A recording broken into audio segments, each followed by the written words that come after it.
Seven-figure men do go for me. Honey, how would you know that? You're not a seven-figure man. Again, all of these men and these pick Mishas, pick me women in my comment sections, you guys haven't even like been in the same room as seven-figure men. You haven't been anywhere near the vicinity. You're watching TV and you're getting your information from there.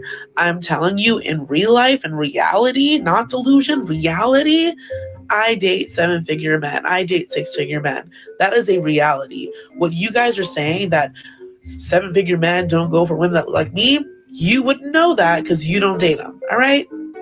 This person says, just to be clear, you can call men broke, but they can't call you fat. I am fat. I am self subscribed fat. And guess what? I still make money. Nike pays my bills. I still go out with high value, high earning men.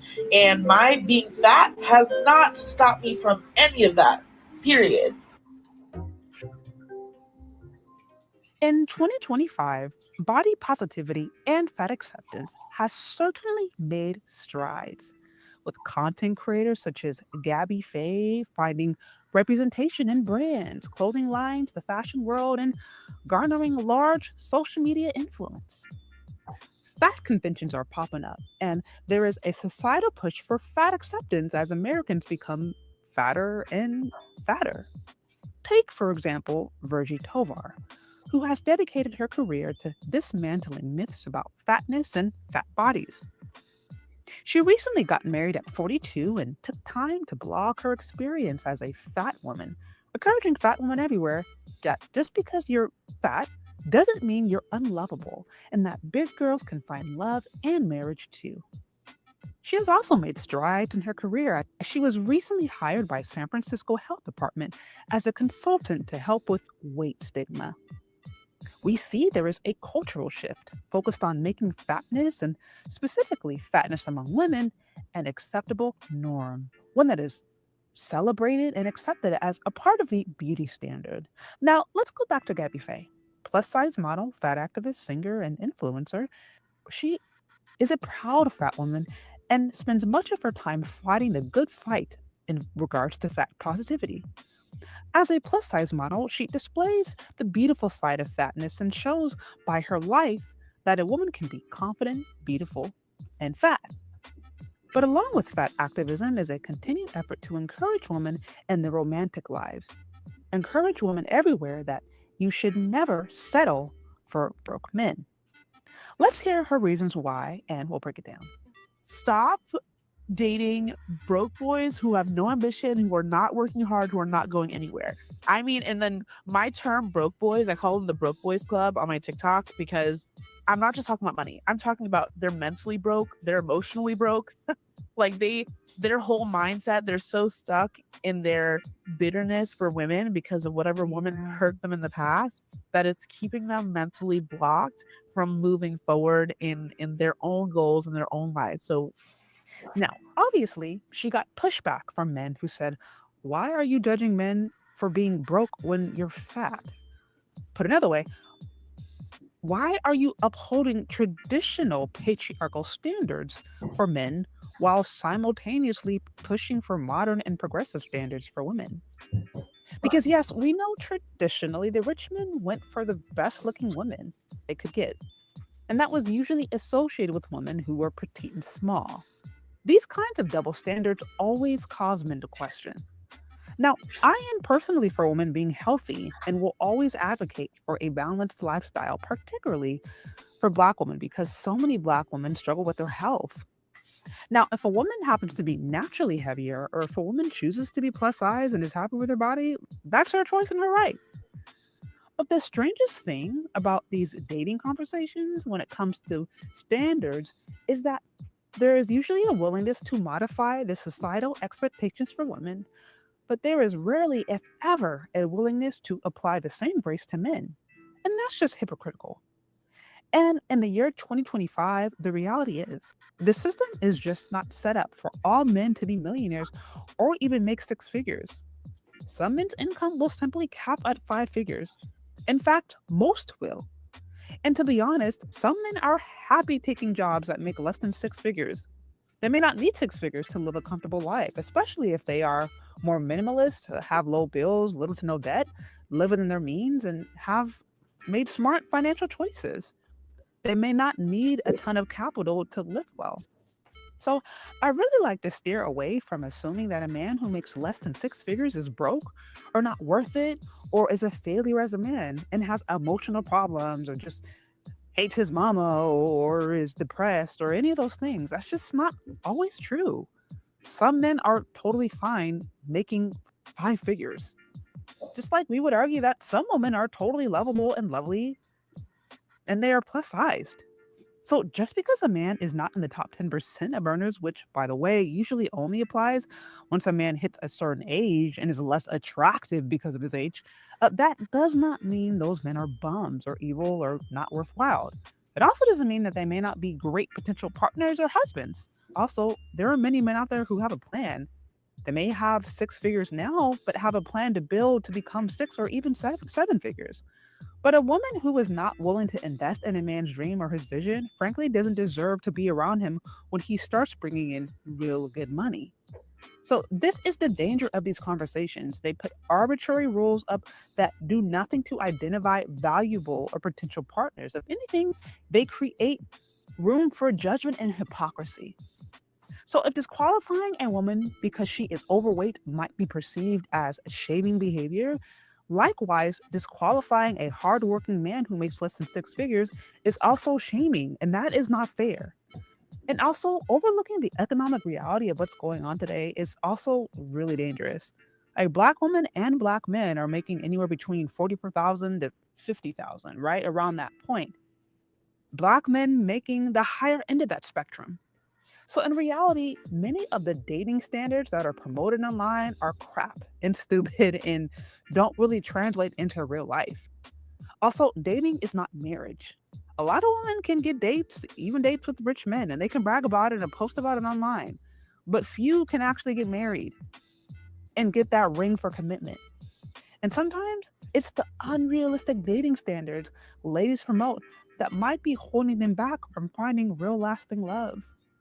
So, if we want society to let go of arbitrary standards with respect to women, I think it's only fair that we apply that same grace to men as well.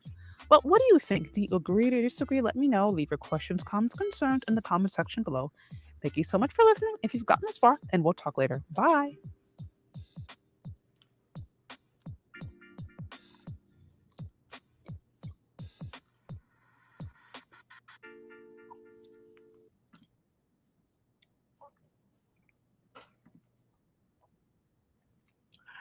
Hey, hey, guys.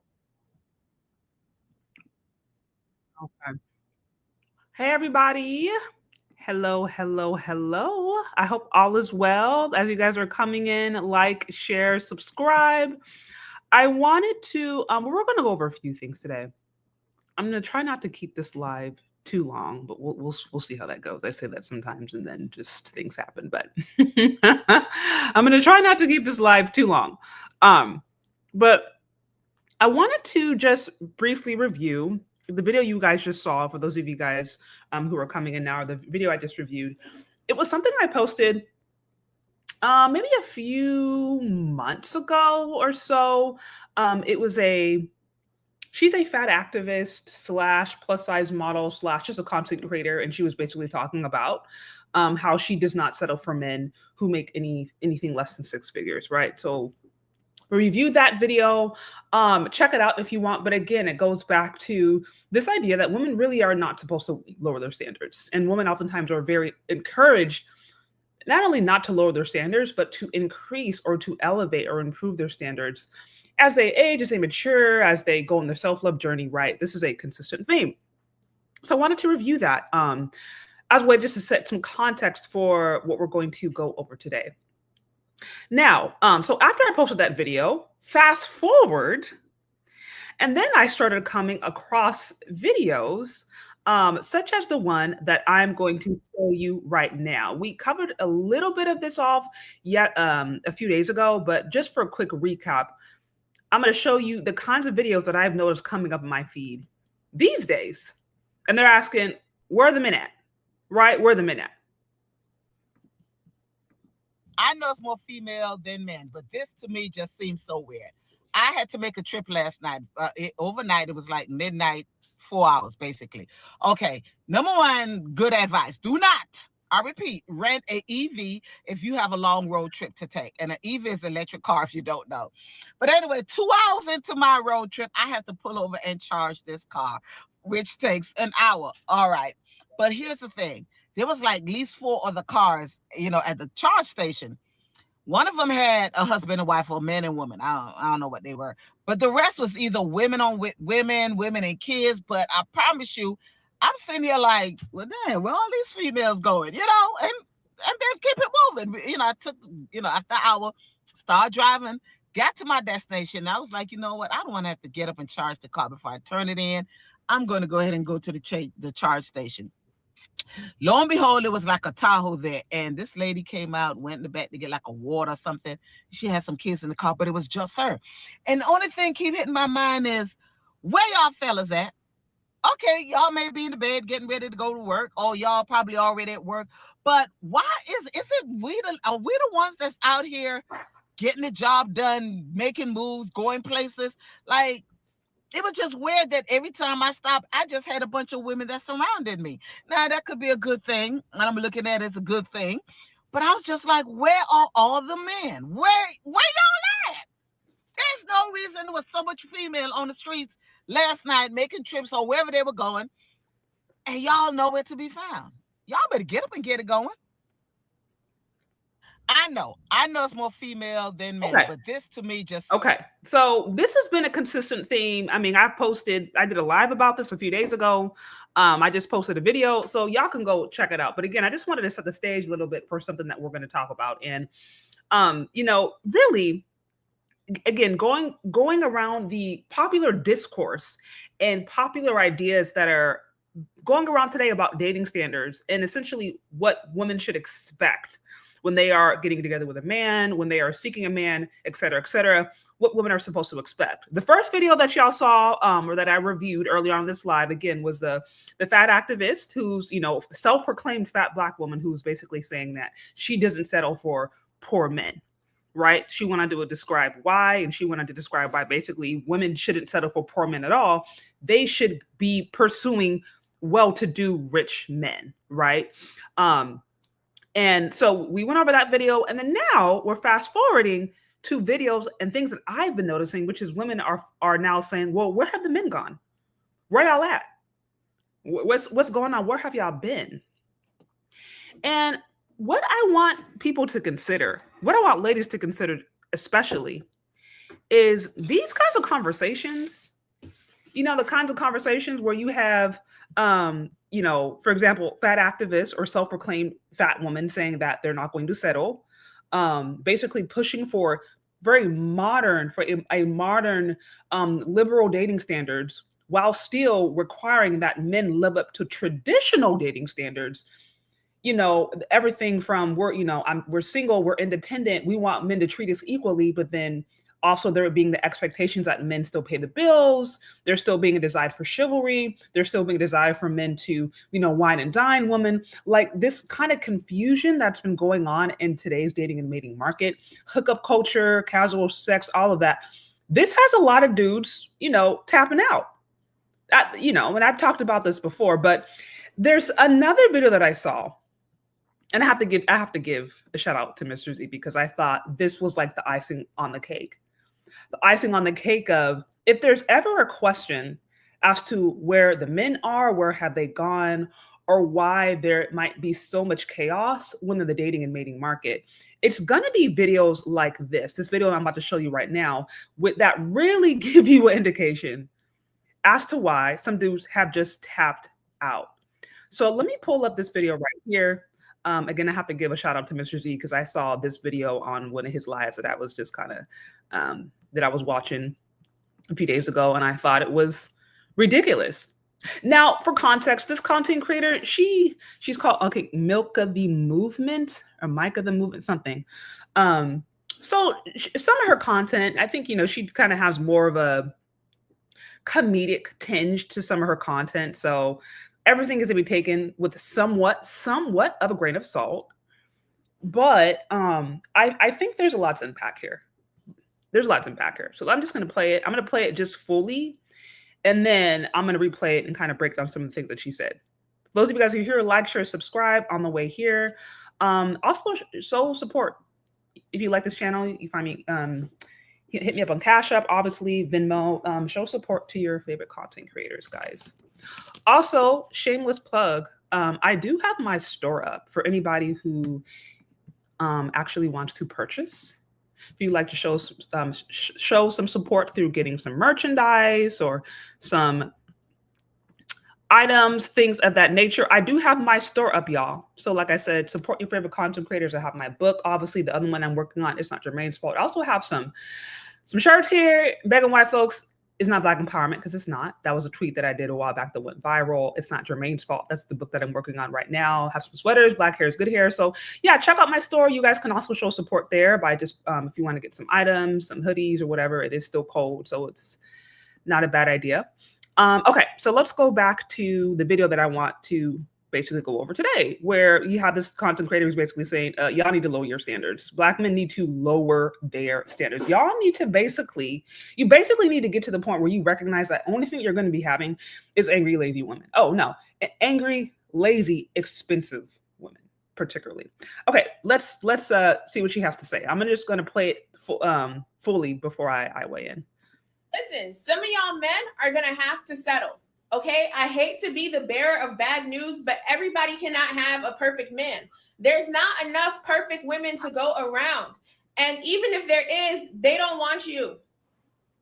And in addition to that, some of us evil, lazy women, we want love and affection too. Like, everybody can't get a kind, caring, loving woman. Some of y'all are just going to have to settle for us evil, lazy women. And while we're at it, we can just go ahead and put that 50-50 conversation to rest. Some of y'all are going to get 80-20, 100, -10, meaning some of y'all going to have to pay the bills and cook and clean. Some of y'all going to have to pay the bills and clean, and all she does is cook when she feels like it. And some of y'all men, y'all just going to have to do everything. Y'all going to have to do everything. Y'all going to have to pay the bills, cook, clean, and her primary focus is making sure that her children are taken care of. Also, but you actually also going to have to help with that too. So yeah, my point is, I know a lot of y'all men want kind, loving, caring wives, but they don't want y'all. And so y'all are going to have to settle for us evil, lazy women. And y'all just need to accept it. Listen, a lot of the good women that wanted to be wives and be nurturers, a lot of them are already married. What does that leave left? Some of y'all are just going to have to take us evil city girls. Okay, some of y'all are just going to have to take some of us hoes and leave us as hoes, but we just wives. You know what I'm saying? Like, some of y'all are just going to have to settle. You can't have your cake and eat it too, is my point. Like, you can't have the best of the best. Sometimes you just got to get what you got and be happy and be grateful. Come on now. Okay, like I said, the evil, lazy women like myself, we want love too. And some of y'all, we're your options. And we don't cook or clean. Come on now. Listen, some of y'all men are going to have to settle. I wanted to play this. I wanted to play this a little bit. I'm gonna play it again real quick, and then because I want to talk through a few points. Now, to be clear, if we look at her page. Let me see. Actually, let me see if I can get here. Listen, some of y'all men are gonna have to. You know, she does do some comedic stuff, right? So, like I said, much of what she says, or some of what she said, is to be taken with a grain of salt. But you know, the thing about comedy that makes it so funny is that there's usually always an element of truth to it. And so, you know, we could argue, no, she's just making that up. She's just, you know what I mean? She's just trolling. Or we could argue that she's laughing, but we're laughing because we know that this is actually low-key, high-key true. This is how some ladies actually really be feeling. Like that's what they want. So I'm going to play this again one more time, and then we're going to break down a few points. Guys, over here, get those likes up. Likes up. Y'all saying jokes. I see some of y'all here saying jokes. Y'all think it's a joke. But like I said, the thing about comedy that makes it funny is that there's usually always an element of truth. That's what makes it funny. because people look at it and they're just like, ha ha, you right. You ain't lying about this. So, okay, so let me play this again. I want to break down a few things. Listen, some of y'all men are gonna have to settle. Okay, I hate to be the bearer of bad news, but everybody cannot have a perfect man. Okay, so I know some of y'all in the comment section are saying, I don't feel like it's a joke though. Like, I mean, I know she is making a joke out of it, but I think what she's saying, I don't want to say it's an element of truth, but I think there are people out there ladies out there who legitimately believe what she's saying. And you know why? You know why? Because I just played a video a few minutes ago of a self-proclaimed fat Black woman, a fat activist who was pushing for body positivity, who's basically pushing to dismantle all, beauty standards that can be considered oppressive. She's pushing for the lifestyle while still going for only rich men, while still saying, hey, I'm going to have standards for men. I'm going to have high standards for men, but telling men, y'all need to basically accept what you get. Your standards are too high. Your standards are unrealistic. Your standards are patriarchal. You hate your mama. You don't like women. That's what's wrong with you. So I just a few minutes ago, I played y'all a video of again, self-proclaimed, I'm not being rude by saying this. She's like a self-proclaimed fat Black woman, body positivity activist who sat there and said, I don't mess with broke dudes. And then also sat there and said that you got men out there who got mommy issues. They're broke not only financially, spiritually, et cetera, et cetera, et cetera. But also wants the same rich men to accept her body and to not put expectations on her to have to be at a particular BMI. I just played that video a few minutes ago for those of y'all. So I know we can sit here and say, oh, she's trolling. And yeah, I think there's an aspect of it that is meant to be funny. But the thing about it that can be considered funny is the fact that we know that this is real. Like, there are people out here who really, ladies out here who really believe this. They may not say it in this way. They may not be this, blatant or this, you know what I mean? But they for real believe this stuff. Okay. Let's continue. There's not enough perfect women to go around. And even if there is, they don't want you. And in addition to that, some of us evil, lazy women, we want love and affection too. Like, everybody can't get a kind, caring, loving woman. Some of y'all. She said, listen, not everybody can get a kind, caring, loving woman. You know what this sounds like? I don't have to smile. You remember a few years ago when Kevin Samuels was talking about women just smiling, women being more pleasant, removing the resting B face, and he got pushback. He got pushback. We're just like, I ain't got to smile. You don't have to force me to smile. I'm gonna do what I want to do. You know what I mean? Y'all remember that just a few years ago, or maybe those of you guys who were on here back when he really blew up, because that's really when I started getting on social media around that time. But I'm just saying, like, anybody who was here on that time, there was a time not too long ago where at the time when Kevin Samuels was big and his stuff was constantly going viral, and he was getting on Black women for not smiling, and unfortunately for the reputation that some of us have for having like a bad attitude, a nasty attitude, or just looking overall unpresentable. And you had Black women who took a lot of offense to that. So we can sit here and say, oh, she's just trolling. This is just a joke. And maybe it is, but like I said, the thing about comedy that makes it funny is that there's usually an element of truth to this. And so she's saying, y'all gonna have to sit here and accept angry, lazy women, ha ha, kiki. But y'all remember not too long ago when ladies were really upset about the idea of them having to smile? They felt like they were being forced. They felt like, that's disrespectful. Like, don't make me have to smile. Like, they had all their reasons. It was a self-protection measure, whatever. But that's what I'm saying. It's like, yeah, maybe this is supposed to be funny, but there's some truth that she's spewing. She's just doing it. I mean, some could say it's comedy. Some could say, no, she's actually just telling them how she feels. But needless to say, what's the message we're getting here? Y'all need to settle. Black men need to settle. Y'all need to lower your standards. This is all you got. But then also, like I said, what's the response? What is the response that some of these men are taking? They're nowhere to be found. Because just a few days ago, over the last few days, I've been talking to y'all about how these ladies are coming up like, where are the men going? Where are all the men going? Why are they not here? Why are they gone? And what I'm saying is, it's these kinds of messages that have men grabbing their passport and leaving. Okay, let's go. Are just gonna have to settle for us evil, lazy women. And while we're at it, we can just go ahead and put that 50-50 conversation to rest. Some of y'all are gonna get 80-20, 100, -10, meaning some of y'all gonna have to pay the bills and cook and clean. Some of y'all gonna have to pay the bills and clean, and all she does is cook when she feels like it. And some of y'all men, y'all just gonna have to do everything. Y'all gonna have to do everything. Y'all gonna have to pay the bills, cook, clean, and her primary focus is making sure that her children are taken care of. Also, but you actually also gonna have to help with that too. So yeah, my point is, I know a lot of y'all men want kind, loving, caring wives, but okay. So let me just.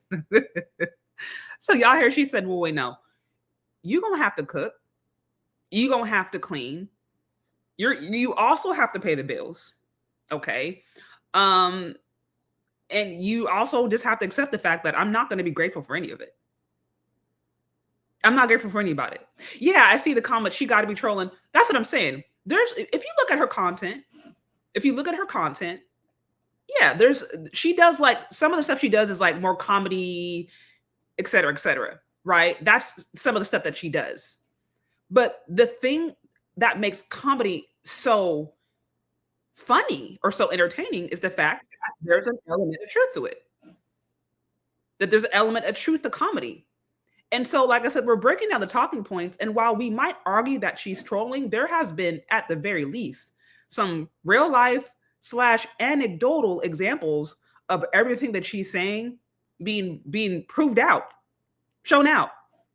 She started off by saying, like, look, y'all just got to accept people basically with bad attitudes who are angry and who are upset, right? And we're just like, okay, she's trolling. This is a joke. But y'all remember a few years ago, like I said, when Kevin Samuels was getting on ladies about having just looking mean and smiling and not being approachable.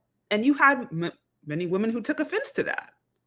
And said, no, don't make me smile. I shouldn't have to smile. And they had their whole ideas as to why they shouldn't be forced to basically appear approachable. So again, what's the message to that? Like, you gonna accept this bad attitude. That's just how I am. That's just who I am. You know what I'm saying? Why over here? Listen, y'all are, I mean, I know, listen, I'm not gonna sit here and hate on her looks. That's not what I'm here to do.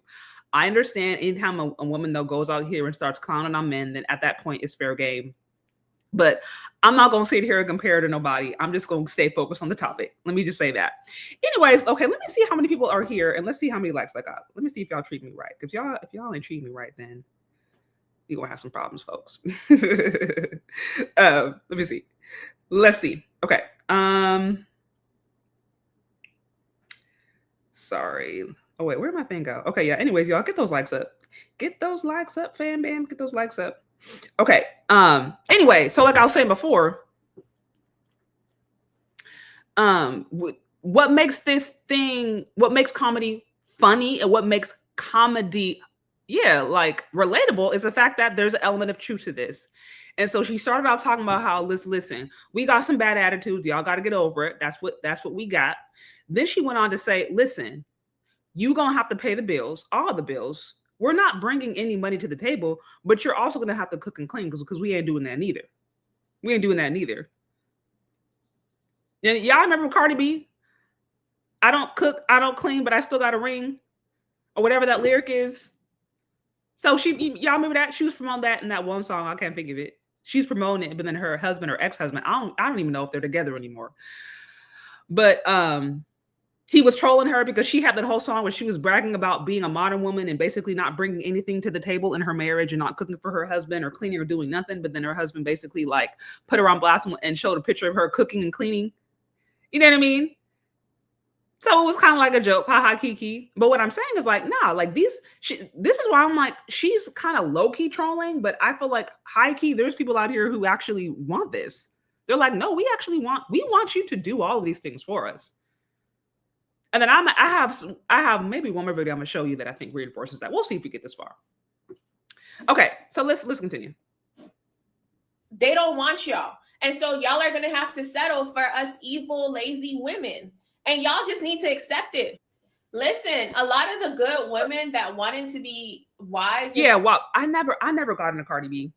I mean, I think she's probably a really good performer and really talented, you know what I mean? Like stylistically wise, but like just the image that she promoted, I can never, I can't.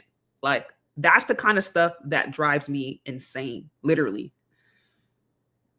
Or not like drives me insane literally, but you know what I mean? Like it irks me. It irks me to see those messages because I understand these artists, they get paid to go online and just promote these toxic messages that young girls and even grown women try to follow.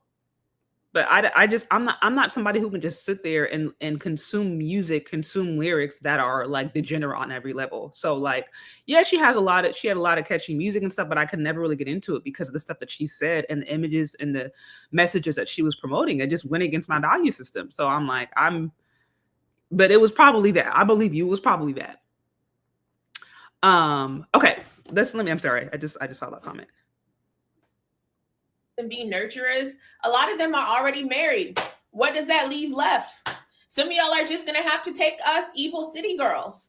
Okay, some of y'all are just gonna have to take some of us hoes and leave us as hoes, but we just wives. You know what I'm saying? Like some of y'all are just gonna have to settle. You can't have your cake and eat it too, is my point. But here's the thing about it though.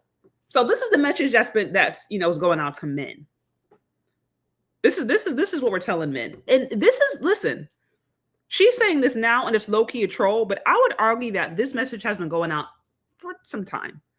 Like, look, dudes, like lower your standards. That's what, the body positive movement is become that. It was supposed to be about creating a space where people of different, body types, those who perhaps have particular physical ailments, like it was supposed to be about creating a space for acceptance.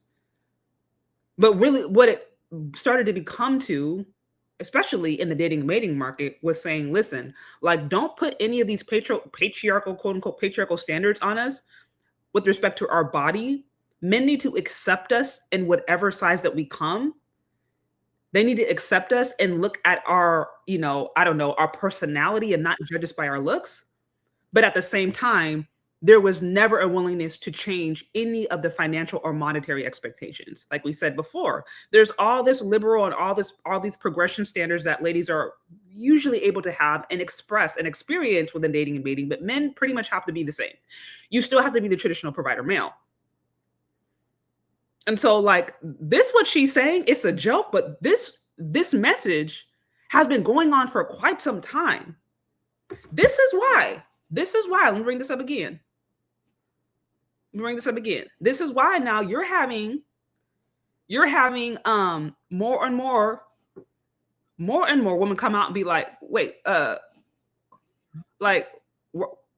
y'all at? Wait, like, what happened? Like, where'd y'all go? This is why you're starting to see more videos just like this. I'm gonna play it again. I played this in the last slide, but just for a quick recap, I want to insert this real quick in here, because when you have messages, like this one, like this lady content creator is promoting, y'all can say it's a joke or not, but nevertheless, it's a joke because we know some of what she's saying has some truth to it. When you have this kind of messaging that's been going on for quite some time, the results, the byproduct of it is this. This is the byproduct. Oh, where are the men? I love us women, but like I'm tired of going to events and it's like 1,000,001 girls and there's like 2 men in the corner. Like, man, y'all don't want to leave your houses no more? What y'all doing? Y'all, we say we over the apps, but y'all sure not outside. Y'all, where are the men? I love us women, but like I'm tired of going to events and it's like 1,000,001 girls and there's like 2 men in the corner. Like, Men, y'all don't want to leave your houses no more. What y'all doing? Y'all, we say we over the apps, but y'all sure not outside. Y'all where are the men? So again, again, what's the byproduct of this kind of messaging? Is this? Is it wait, where y'all at? You start saying, oh, you got to lower your standards. You're going to have to take what you can get. You're going to have to sit here and just eat whatever I'm giving you. If that's the message that's been going out, then this is the byproduct. Wait, where y'all at? Where'd y'all go? That's what I'm trying to say. That's what I'm trying to say. But okay, let me go back because I want to finish. She had, I think, a few more things that she was saying. Shout out to you, Inspired Truth Broadcast, for the $5. It says, or $4.99. It says, checking in late, but here. Thank you. I appreciate it. I appreciate it. Okay.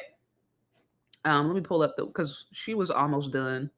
She had a little more that she was saying, but that too. So yeah, I know some of y'all in here are going to say, "Oh, she's trolling," and I think there's an aspect of her, right, where this is like to be taken with a grain of salt. She's joking a little bit, but as I mentioned before, what makes comedy so, entertaining? The fact that there's usually an element of truth to it. And while she may be saying this in a comedic way, in a comedic tone, she's basically emulating some of the different messages that have been going out for quite some time, and speaks to the ever evolving, or rather devolving, dating and mating market, and why you have more men who are just checked out completely, who are grabbing their passports, who have given up for whatever, who are looking to just date outside of the rate. I mean, there's all kind of different things, but there's an origin story. And so I think it's important for us to start to understand how these messages, when they're unchecked, year after year, decades after decades after decades, and there's not really any balance, there's not any pushback, how it can start to create a divide that we're seeing now is undeniable. Okay, let's continue. Yeah.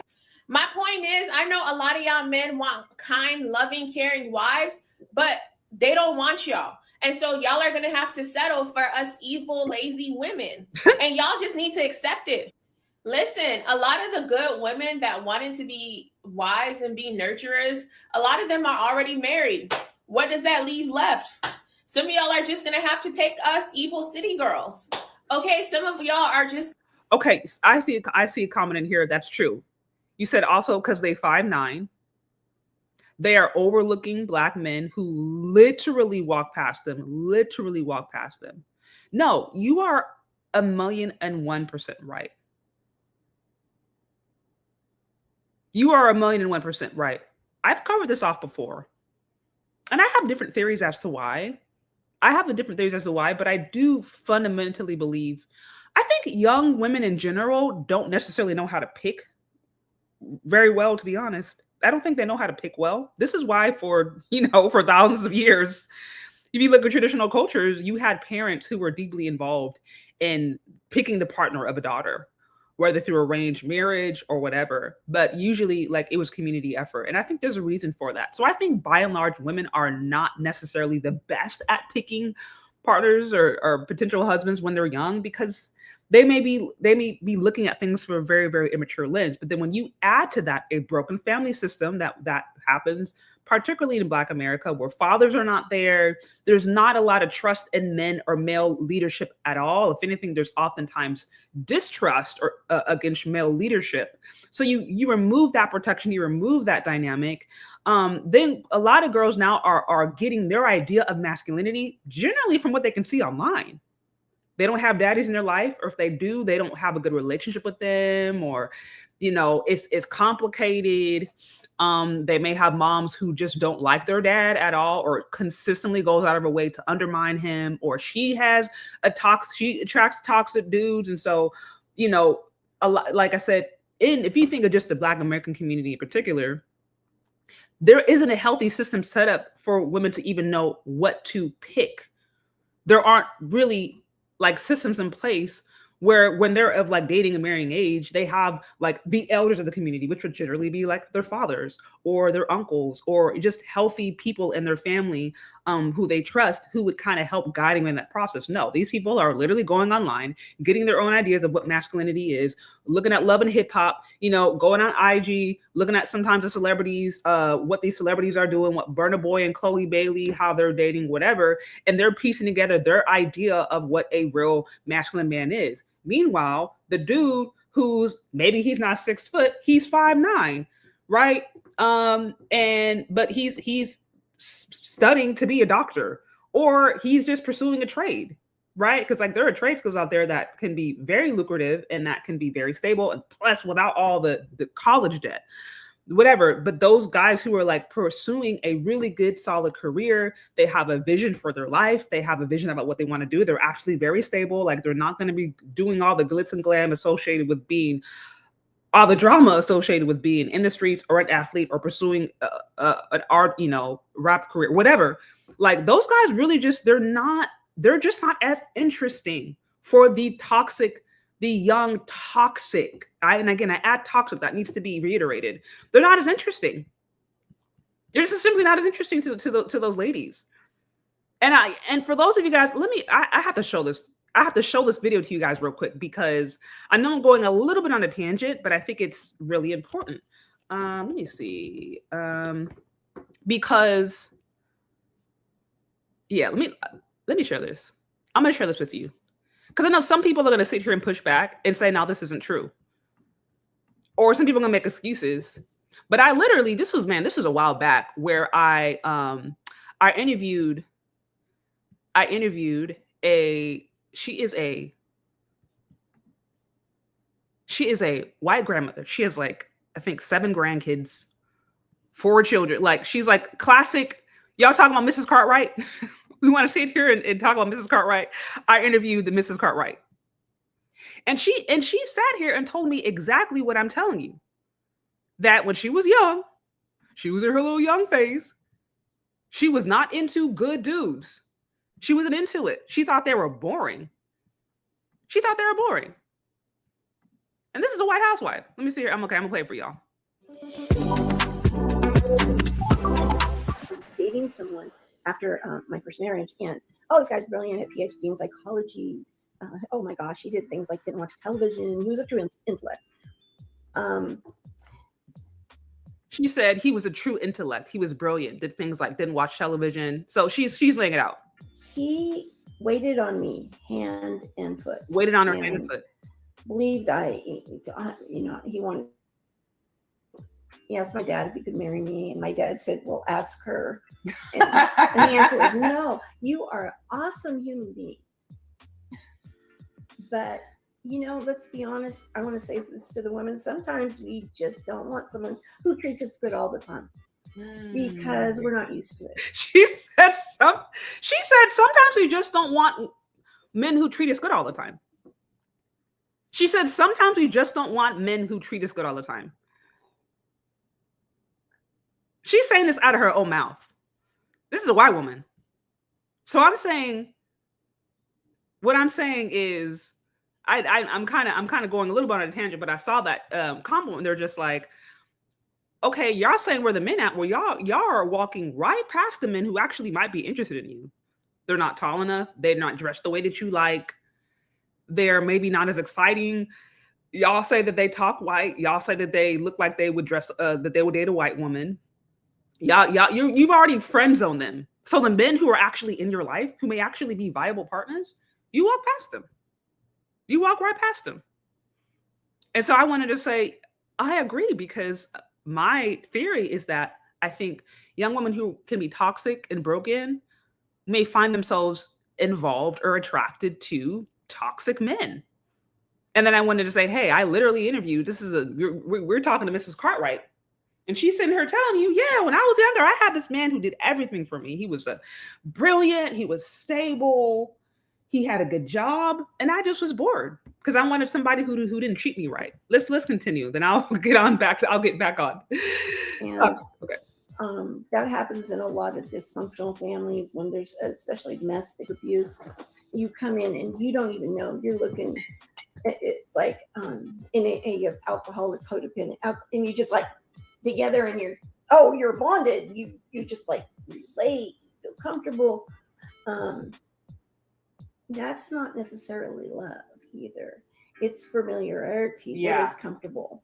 But you're saying, and you're talking about when you're unhealthy and you haven't done, I guess, your work. Right. And you find yourself attracted to toxic people. And because you're toxic and they're toxic, it feels comfortable because that's your environment. Yeah. And that being distinctive from being in a relationship, that is healthy. And you guys are honestly bonding. Right. And if I had been dishonest with myself about that man who wanted to marry me and send me to college and do all these things, there was not the chemistry. I think marriage requires some chemistry. She said this man loved her, did everything for her, wanted to pay for her college. And she turned him down because he was too nice. I mean, this is what she said. This is a white woman. This is a white woman. Now, like I said, she's, over 70. She has grown adults. She has grandchildren. So now, I mean, she can tell the truth. She ain't got nothing to lose. But when I was saying before, I was like, I think women in general have the capacity and the tendency to do this, especially when they come from broken households. This is a woman across the board and of any race. But then we look at the Black community, because we know the Black family is so broken down, like times this by however much, and it could be that much more prevalent. Mm-hmm. I think it's part of what God gives us to be attracted to one another. Yeah. But if I was strictly going by a list, I mean, he was the perfect man.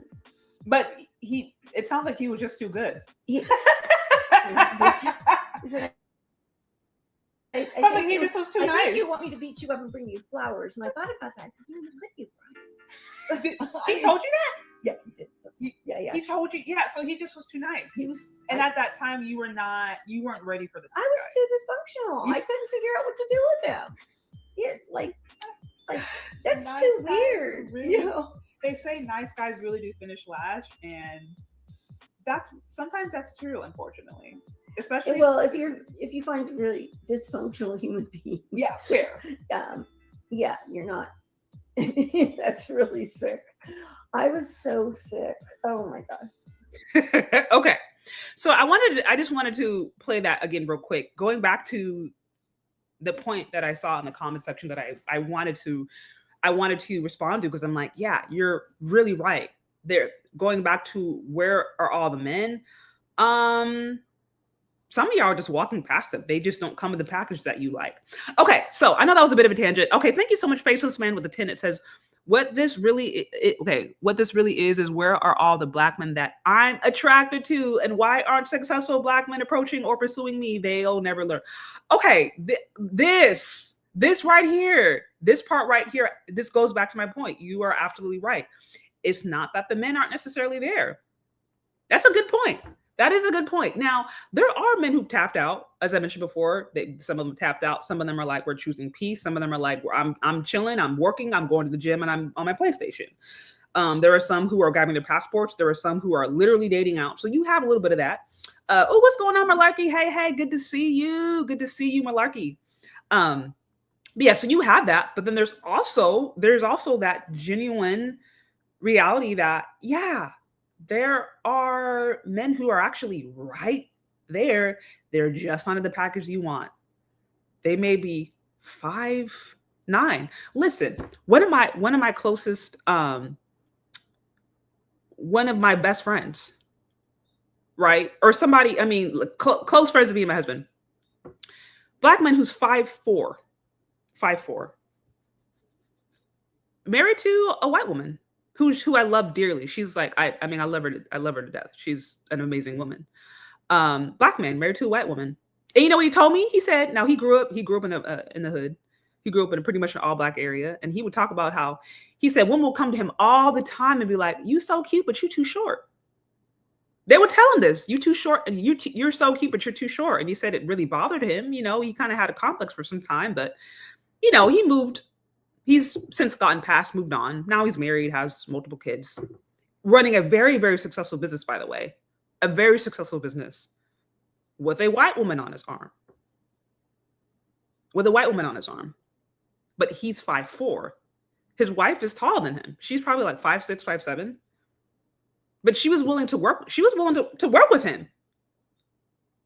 But, it's like, you have to go back and think, okay, how many Black women overlooked him because he was too short? You know what I mean? So, and again, I mean, like I said, of course, there's more than a person's height, but what I'm trying to articulate is that there are times when a woman may literally be disqualifying herself from her own husband. She might just be completely closing the door on him because he doesn't come in the package that she wants. She may be so convinced that she needs a dude who's 6 foot, and all she needs is somebody who's 5'7". He may be the perfect man for her. They may be less than one another, but she's so stuck on this idea, and so she shuts the door and he moves on. He may move on and fall in love with somebody else. He may move on and just completely decide to disengage from the dating market. He may move on and grab his passport, whatever. But eventually the guy's going to move on. But what I'm saying is, how often do people disqualify themselves from people who are actually amazing individuals, but they don't fit this box? But here's the crazy thing about it. And here's what's insane about this. We're over here talking about Black men needing to settle for angry, lazy women. So we're saying, in essence, Black men, y'all need to settle. Whatever small standards you have, throw those standards away. Have no standards. Take whatever you can get, right? So that's the message that's been given. But at the same time, men are being told, or women are basically saying, like, we're not going to lower our standards. We're not going to lower our standards. After this video, I'm going to show you, this content creator, I'm going to show you the kind of man that she wants. After we run through this video, I'm going to show you that this woman, after sitting here and telling y'all need to lower your standards, whether it's a joke or not. Y'all can argue it's a joke or not. Like I said, comedy, the thing about comedy that makes it funny is the fact that there's element of truth to it. So after she says, look, y'all need to lower your standards, take the angry, lazy, angry, expensive women, settle for them. We're going to now go and see what dating expectations she has. And this goes back to what I'm saying, right? The lack of balance that we see going on right now in the market. How men, not only are they being told, they have been told, you need to lower your standards, have no standards, take us as we are. Whereas women are really allowed to have whatever standards that they think they need. Whatever arbitrary standards, he needs to be 6 foot at least. He needs to make at least 6 figures. He needs to have a particular degree. He needs to, whatever. Sometimes it could be as arbitrary of like, oh, I just want him to be a firefighter, or I just want him to, I don't know, I just want him to, I like a man who works in the Navy. Like it can just be something random, like a fetish, or just just something that has no meaning. But women are able to have these standards, but men are told, no, remove those standards. Okay, shout out to you, Malarkey. It says, morning from London, England. Hey, Sister Shay, just dropping a few measly pounds into the collection pot. Hope others also donate, like, and subscribe. Got to support our favorite content creators. Thank you so much, Malarkey. I appreciate the love and support. Okay, so let's continue with what it is that she is saying and why Black men need to basically settle for angry, lazy, and also expensive women. Okay, expensive, not just angry and lazy. No. Expensive women who don't bring anything to the table other than their bills and their children and their attitude. That's who Black men need to settle for. Okay. Let me pull up this next video, or let me go back to the video that we were reviewing. I went on a bit of a tangent, but I felt like I needed to. Okay. It's gonna have to take some of us hoes and leave us as hoes, but we just wives. You know what I'm saying? Like, some of y'all are just gonna have to settle. You can't have your cake and eat it too, is my point. Like, you can't have the best of the best. Sometimes you just got to get what you got and be happy and be grateful. Come on now. Okay, like I said, the evil, lazy women like myself, we want love too. And some of y'all, we're your options. And we don't cook or clean. Come on now. Okay, so y'all got it. Okay, so y'all understand. Now I want to just transition really quickly into the kind of expectations this content creator actually has for herself. And I think this is important. This is important. very important to examine, because the thing about it is, as I mentioned before, what these conversations are starting to reveal over and over again, or highlight over and over again, is the lack of balance that exists in today's market. And why there is so much chaos, and why there is so much confusion, why there is so much dissension, why there's so much, because there's an imbalance and there's a level of dishonesty that exists. And I think the more we can be a lot more truthful about the messages that are going out, what's actually happening, what's being said, and then the hypocrisy that's being promoted, then actually the further that people may actually get to finding real, actual love, or finding something that exists.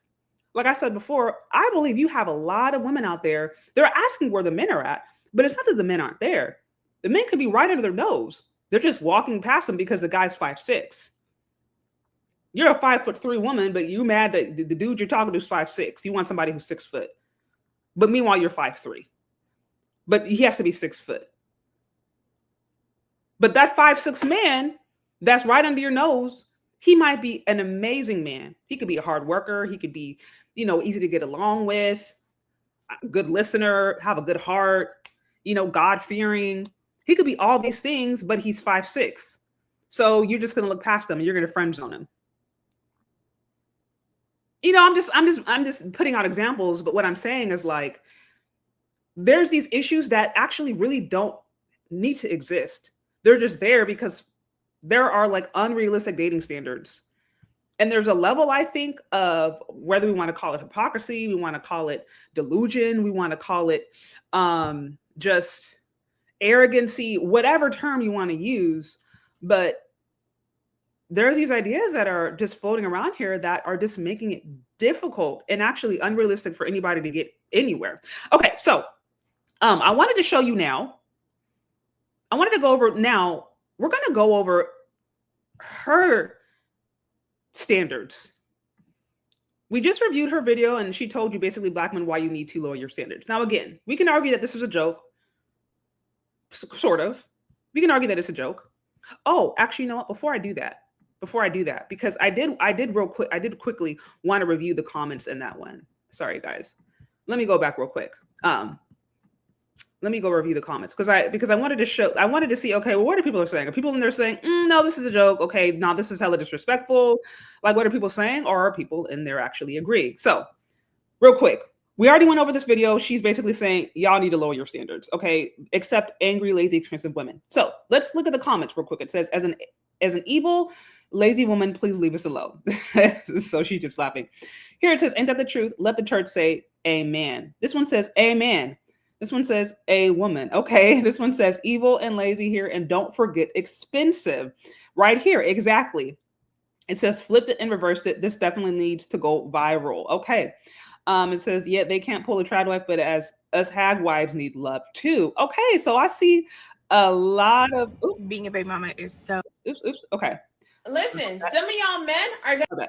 I see a lot of, okay, this one here says heavy on evil. Okay, dead emoji. This one says, you spitting sis, been trying to tell them you either take what you can get and pay all these bills or you die alone and miserable. We got 33 replies. Okay, so again, we're looking at the response to, y'all need to sit here and get what you can get, which is going to be somebody who's evil, who's lazy, who got a whole bunch of different bills, and who are not going to respect you, right? So we are just looking at some of the responses. Since I just saw the original video right before this, this one says, somebody tagged that. Okay, this is the best response I've seen to this video. Okay, so I'm wondering, I don't know if this is a response to something. This one here says, I'm evil and lazy. I did in fact find a man to settle on me. Life is great over here. So this one right here, evil and lazy woman in the comments saying, you're absolutely right. I got a man to pay for my bills and I'm happy about it. Very interesting.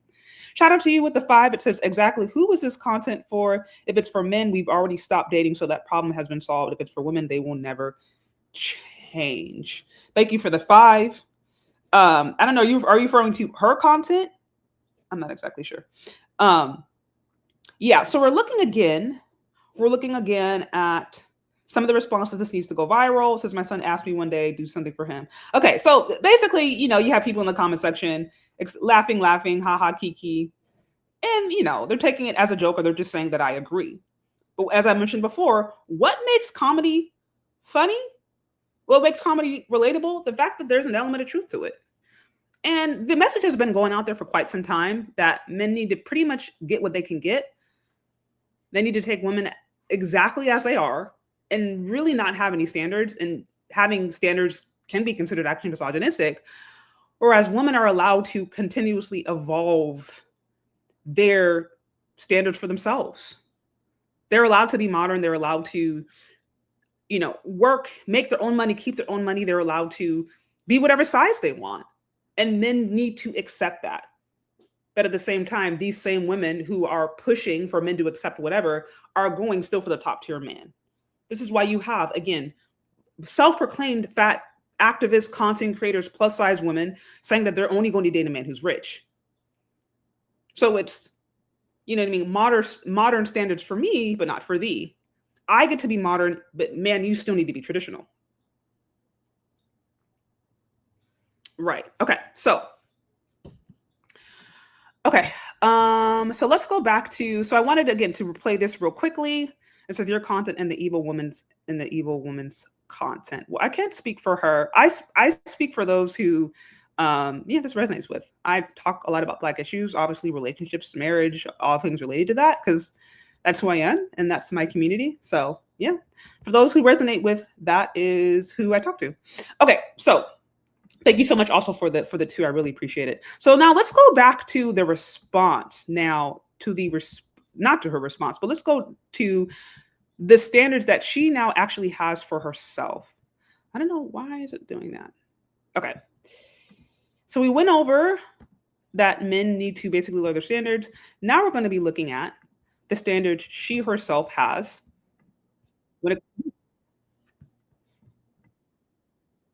fire station. As y'all know, come with me to find a baby daddy at my local fire station. As y'all know, my goal is to have my baby daddy / first husband be a firefighter. So my local fire department was having an open house and I decided, wonderful, I should go. This is me trying on my favorite jeans that make my booty look really nice because I want to make sure my booty was looking really plump at the firehouse. And so this is me. Anyways, this was my final outfit, denim on denim. And it was time to go. This was the fire station that we went to. I ended up inviting my friend and she came with me. And upon arrival, the first thing they gave us was these cute little fire hats. I got one in pink because pink is my favorite color. And they had different vendors that were there that set up like community vendors. And we were actually really excited. The fire station does like free community events that we actually did not know about. So this was really cute. After we got a chance to look at the vendor tables, we got a tour of the firehouse. This was us in the kitchen making small talks and jokes with some of the firemen that were on shifts or there that day. And of course, we were trying to figure out who's single, who got a boo, because again, we are here on a mission, baby. I'm trying to find me a baby daddy / first husband. There go me laughing and giggling. Anyways, after we left the kitchen, we continued our tour in the firehouse. This was us in the gym making a boomerang. And then it was time to go outside to the fire truck. Oh, this is our tour guide. He was so cute.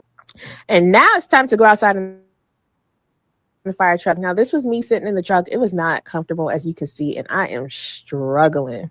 I applaud the brave men and women that do this job because, baby, it is not for the weak, honey. And I try. But like I said, that's why my baby daddy got to do it because I can't do it. In all, it was a great experience, and I look forward to going to more events at the firehouse. And hopefully, I will get to finally see my next baby daddy. Bye. okay. Again, I know some of the stuff is supposed to be tongue in cheek or supposed to be comedic, trolling to a certain extent, to a certain degree. Now, she's been very open on her channel about preferring a firefighter and having a thing for firefighters. But what is my point? What's my point? All I'm trying to say is we sat over here and saw examples of men, basically why Black men need to lower their standards. And like I said, this didn't just come out of nowhere. She's basically articulating in that viral video that had a lot of women in there laughing and agreeing and saying, I agree, I'm evil, lazy. There's some women in there saying that they're evil and lazy and they got married, So you've had this video go viral, right? But she's basically articulating an idea that's been going on for quite some time, I would argue. Just now, we can laugh about it because there's an element of truth to this. The message has gone out that like, hey guys, you need to settle for what you can get. This is exactly why when the passport bro movement started taking out, you had all kinds of pushback. You had, I mean, we saw stuff in, I think, Yahoo. We saw some articles going on in mainstream media about these, Black men going abroad and doing all this sex trafficking and like all this fear mongering. Like the reason we saw so much negative pushback was because you had some ladies being like, wait, hold up. Like, you're not supposed to break code. Like, y'all need to stay here and get what you can get. You're not supposed to go abroad. And usually the messaging was, oh, okay, these are all the lame, broke, can't nobody get along with kind of men. These are the ugly men. These are the, emotionally immature men. They can't get along with women, so they have to go abroad and spend their money and trick on these basically, poor immigrant women in order to find love, right? So it was like, that was usually the messaging.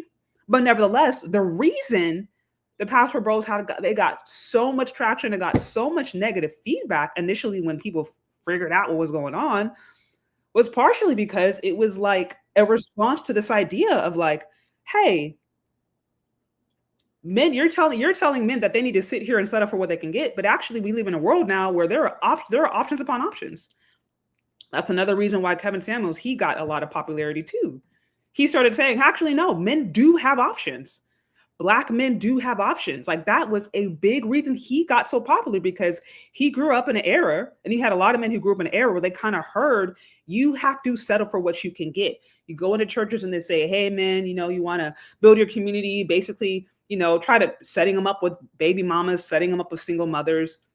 You know what I mean? Like, but pushing it as is like, hey, this is a sacrifice that you are to take. Single men, right? And again, this has been a whole another thing, right? This is another complaint men have had, where it's just like, why is there this pressure on single men to have to wipe up single mothers to try to save the community? That's the whole thing. But what I'm saying is you grew up in a culture where there was that imbalance. It did exist. I'm not saying it was every single situation, every single family, but it exists. We see that in the marketing. We see that in the very nature that the fact that like media by and large is feminist and it's targeted to women. And so this is why her video went viral. This is why her video had a lot of feedback and traction. You had people laughing, you had people giggling, you had people saying that they're the lazy, angry woman who's married or has a boyfriend or somebody taking care of her. You had that because people know like there's an element of truth to this. But like I said, the plot twist is now we follow that up and she's talking about how she's looking for a firefighter. And she has multiple videos where she talks about her wanting a firefighter, which arguably, if we look at, just from a monetary standpoint, firefighters on like their top % of men, they make really, really good money and they're usually physically fit. So these women, these quote unquote evil, lazy, angry, expensive women are still going for the top percentage of men. So, I mean, this isn't anything new. This has been going on for quite some time. I think just now in the age of social media, we have a chance to look at these things honestly. And going back to the point that I made originally, even a few days ago, and I started revealing with this video, what's the response? What is becoming the increasing response of men who are basically saying, hey, we want out of this whole matrix, or we want out of this whole toxic dynamic. The response is becoming, some are just choosing peace, which for them means they are just chilling by themselves. They're working, they're going to the gym, they're on their Xbox, their PlayStation, or whatever they do for fun. And that's their peace. They're at home. They're literally at home chilling. You know what I mean? Some are grabbing their passports. Some have found love outside of their community, outside of their race. Some have just disengaged completely. They have no plans of even dating and they're just like done.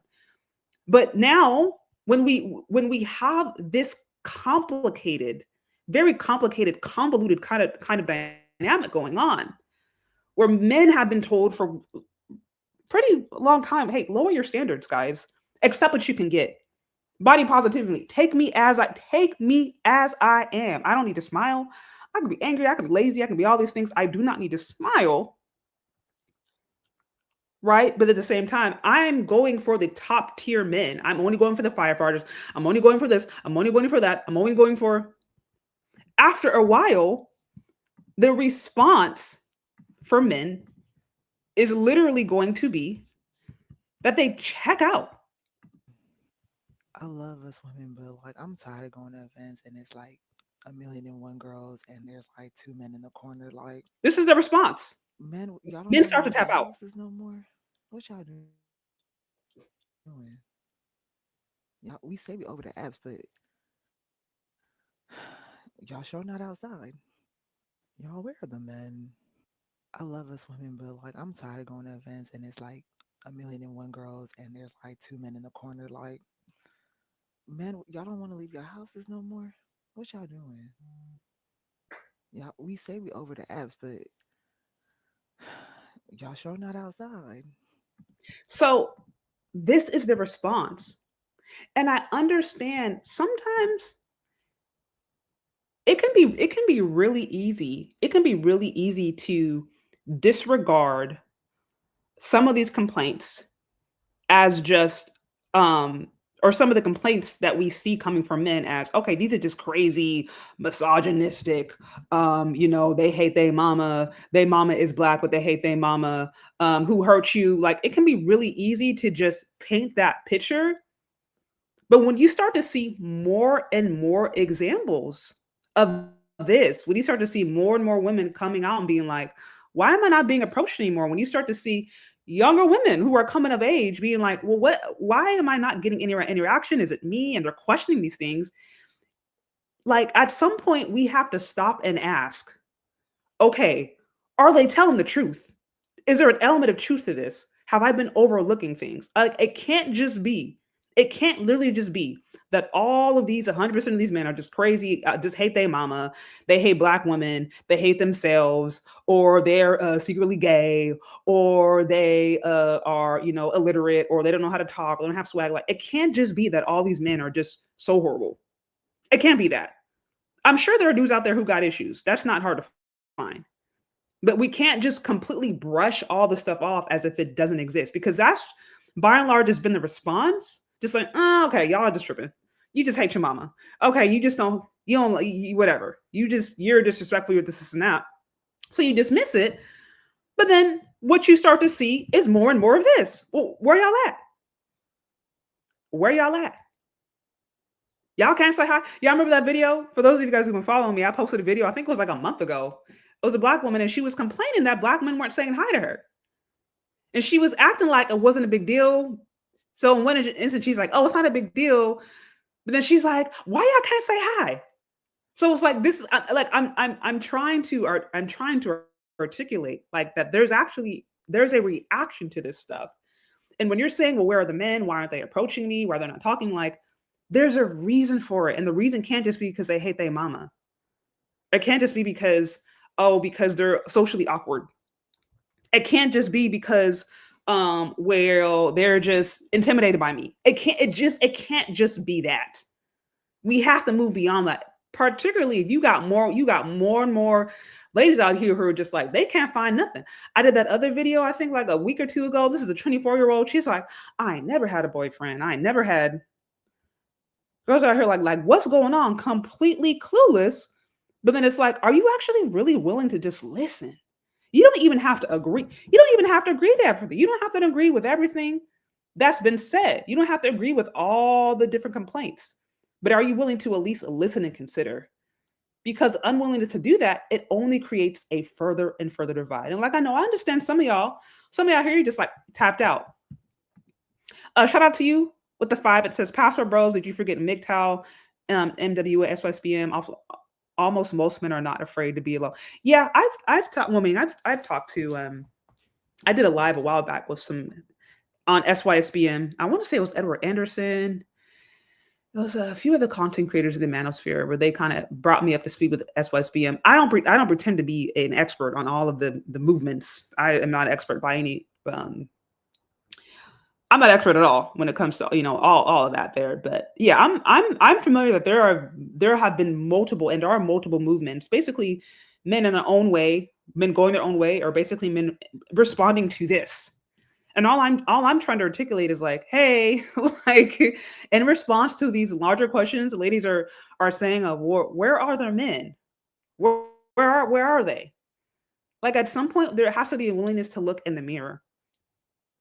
That's all I'm saying. And nobody's out here saying that every single man is perfect all the time. No, we know that there are messed up dudes who do messed up stuff, but that's not 100% of men. And we can't just like be completely willing to dismiss some of the complaints that have been raised because they're very legitimate. They're very legitimate. And you know, and here's the crazy thing about it. Like I remember I did a video. This was maybe this was the first interview I did with Dr. Tizon Johnson, maybe the first one. And I did a little snippet of it that got a lot of traction. It got a lot of traction on my TikTok and even in my YouTube. And he was basically talking about how, you know, him being a Black male studies professor and he teaches about Black men. He talked about how he found that the women who were the most interested in involved in learning about Black men were non-Black women. They were the Beckys of the world, the quote unquote snow bunnies. They were Latinas. They were women of other races who were coming in trying to get a deeper understanding of the men. Why? Because they were either dating the men or they were interested in dating the men. So they were doing their research. In my brain, I'm thinking, why isn't somebody like Dr. Tizon Johnson, why doesn't he have countless women following him? Why doesn't he have support upon support upon support? Like somebody like him, if we have a whole generation of black women, a lot of them, right, in particular, are saying, where are the men? You got a whole generation of Black women saying, well, where are the men? What's going on? What's happening?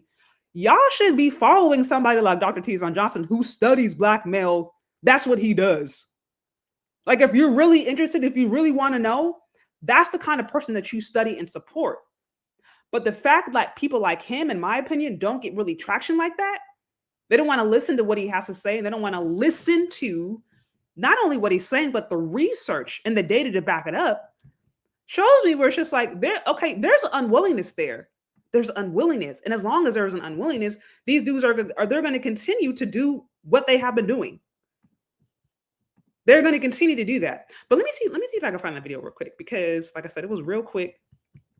It was nothing but like, I think it was 60 seconds or something. It was a quick snippet, but it showed so much. And it also shows going back to, oh, well, why are all these? Okay, let me see this. It was this one. Yeah, I'm gonna play this. This was an oldie but goodie. Say one of your initial. I think there was one live where I heard you say one of your initial classes, one of the first classes you had. You noticed that it was predominantly non-Black women who were going in there studying Black men. I started teaching a Black male course because it was needed. You know, I'm looking at these young brothers who were getting accepted, and a lot of them were, you know, dropping out. A lot of them really didn't have any support structure on how to navigate college. So I created this class alongside a student group for Black males and began to implement that. And early on, what I found was I had more Black women than men, which, you know, numerically is no surprise. That tends to be the case anyway, as far as the enrollment in school. My initial training in my doctorate was as a feminist. I hadn't dealt with gender prior to my doctorate. So I came in with that framework. The only way I knew how to deal with gender was through kind of what she taught me. So I'm teaching this Black male class using this approach I got in grad school. And I'm watching the numbers of Black males dwindle. I'm seeing the Black males in my class looking at the ground, just kind of disconnected. And I'm seeing the women more and more excited. And what I realized was that it was becoming a class where the young ladies were using me to finger wag at the men. So when I started to actually ask the men what their perspectives were, and I started to kind of change the narrative, and after a couple of years, I noticed the number of Black women dropped dramatically. The number of Black males started to increase. Within the next couple of years after that, I noticed I started to get this population of white women. Yeah. I don't know why they were there. And when I began to kind of ask them, you know, in the hallways, under the, you know, why are you taking this class? And I started to find, oh, well, my boyfriend is, and I want to understand him and his family, or, you know, I'm trying to date some of the men on the basketball team or football team or whatever, but I don't understand them. So they were doing research. They're getting A's. It's a weird thing where I got to give A+ to white women in a class on Black males because they are handling all the homework assignments and reading everything to a T. They're asking me about the citations that were made by the author. I'm like, good Lord. But they were serious. And I would say, you know, another 3 or 4 years after that, I noticed the population shifted from, you know, white women to Latinas. And the Latinas were coming in with the same kind of intensity, the same kind of questions, the same motivation. You're literally telling me that you had a class that was dedicated to Black men, where Black women have an opportunity to study their men, understand what they're going through, understand how to relate to them better. And instead of us doing that, you have other women of other ethnic groups, other races going in, taking note, using that as ammo to get the quote unquote best men out there. So it's like, how can you compete with that? This is based upon what you just said. It's like, this is why they are winning our men. If that is such a big complaint, this is why these other women, white women, Latinas, Asians, this is why they are winning or stealing, however you want to put it, our men, because they're actually interested in their interests. I think there was one live where I heard you say one of your initial classes, one of the first classes you had. Okay, so again, this was an interview that I did with him a few years ago, but again, this reinforces my point. It literally reinforces my point. He sat there and said he had to go and give A's to Becky with the good hair, Snow Bunnies, on Black male studies because they were doing their homework. They were sitting up there taking notes on how they could support their men, or how they could be of value to Black men, literally taking courses. And I mean, to me, that was crazy to me, because I'm sitting here, I'm like, okay, so with the resources out there that ladies have on how to understand men in their own community, I mean, he has a whole course on it. Any Black woman who's like, where are the good men? I want to understand what's going on. Why are they walking away? There are resources there. But what we're seeing is that there is not necessarily a lack of desire, or there's not necessarily a huge desire to want to bridge that gap, to want to study, to understand. We can be very quick to dismiss the complaints that have been levied. And the response to that is becoming, where are the men? The response to that is men literally going their own way, tapping out, you know what I mean? Checking out completely, not approaching women anymore, just saying they're done, grabbing their passports, going abroad. Like, that's why more men are checking out. And it has to be reiterated again and again and again. It can't just be that all these dudes are crazy. It literally can't just be anymore that they hate their mama, that they got, mama issues, that they're misogynistic, that they're awkward, that they're lame, that they're gay, that they're like that response actually isn't working anymore. And Black women themselves right now are actually, they're starting to feel the pain of it. And it's honestly, it's unfortunate, because you have young girls who are turning into young women, getting into the dating market, being introduced to this mess. Girls in their, 19, 20, like walking into a whole disaster that's been was created over the span of decades. So you have now young girls who are reaping the benefits, unfortunately, or the repercussions of these conversations. But like I said, it goes down to this imbalance that's been going on for quite some time. And now it's at a point where, like, you'd have to be blind to not see, you'd have to be blind to not see the chasm, to see the disconnect. And I'm like, the only hope that I believe that a woman has, a young Black woman has, particularly in today's dating market, like, if you have any desire to want to get in a healthy relationship with a man, with a Black man, it's like, you're going to probably have to throw away 95%, maybe even 100% of what you've heard about relationships growing up. You're probably going to have to throw it away, because a lot of it was based upon some just straight BS. It was based upon misandry. It was based upon toxic feminism. It was based upon sometimes the trauma or the disgust or the disdain of mothers, grandmothers, great aunties, and it breeds this disrespect and this disdain for men, to the point to where you can have videos like this that go viral where these ladies say, y'all gonna have to take what you can get.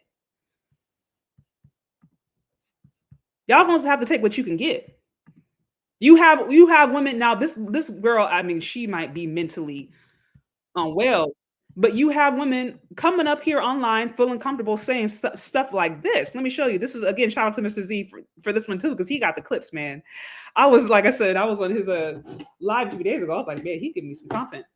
But you have women after years and years and years and years and years coming up with this. As a man, If you don't have house core job, don't look for a woman with house core job. And for the man that complain about women that do that, look for a man that has all three, and they don't have all three. We can do that. We are women. You want us. You need us. Y'all want one thing from us. And mad because we boss y'all around because you're a fucking servant. You're a provider, right? You're a protector, right? You're a security guard and you're a goddamn assistant. Know your place. Stop being contradicting and bow down. Because I'm sick of it.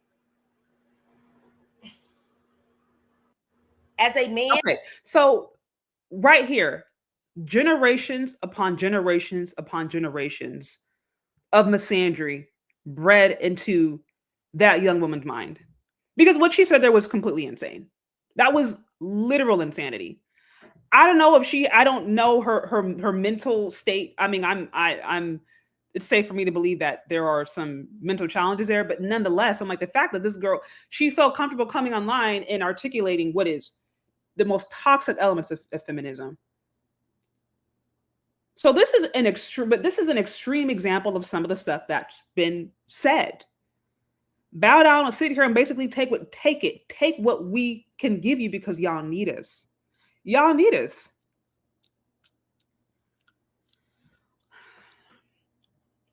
Shout out to you guys for the super chats here. It says the only reason why women are now feeling it is because they really can't blame men anymore because even the lesbians don't want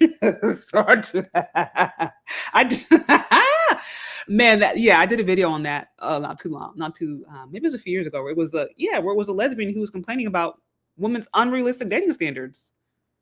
Studs going their own way. Literally. I mean, when you got women who are supposedly taking on the more masculine role, being like, wait, huh?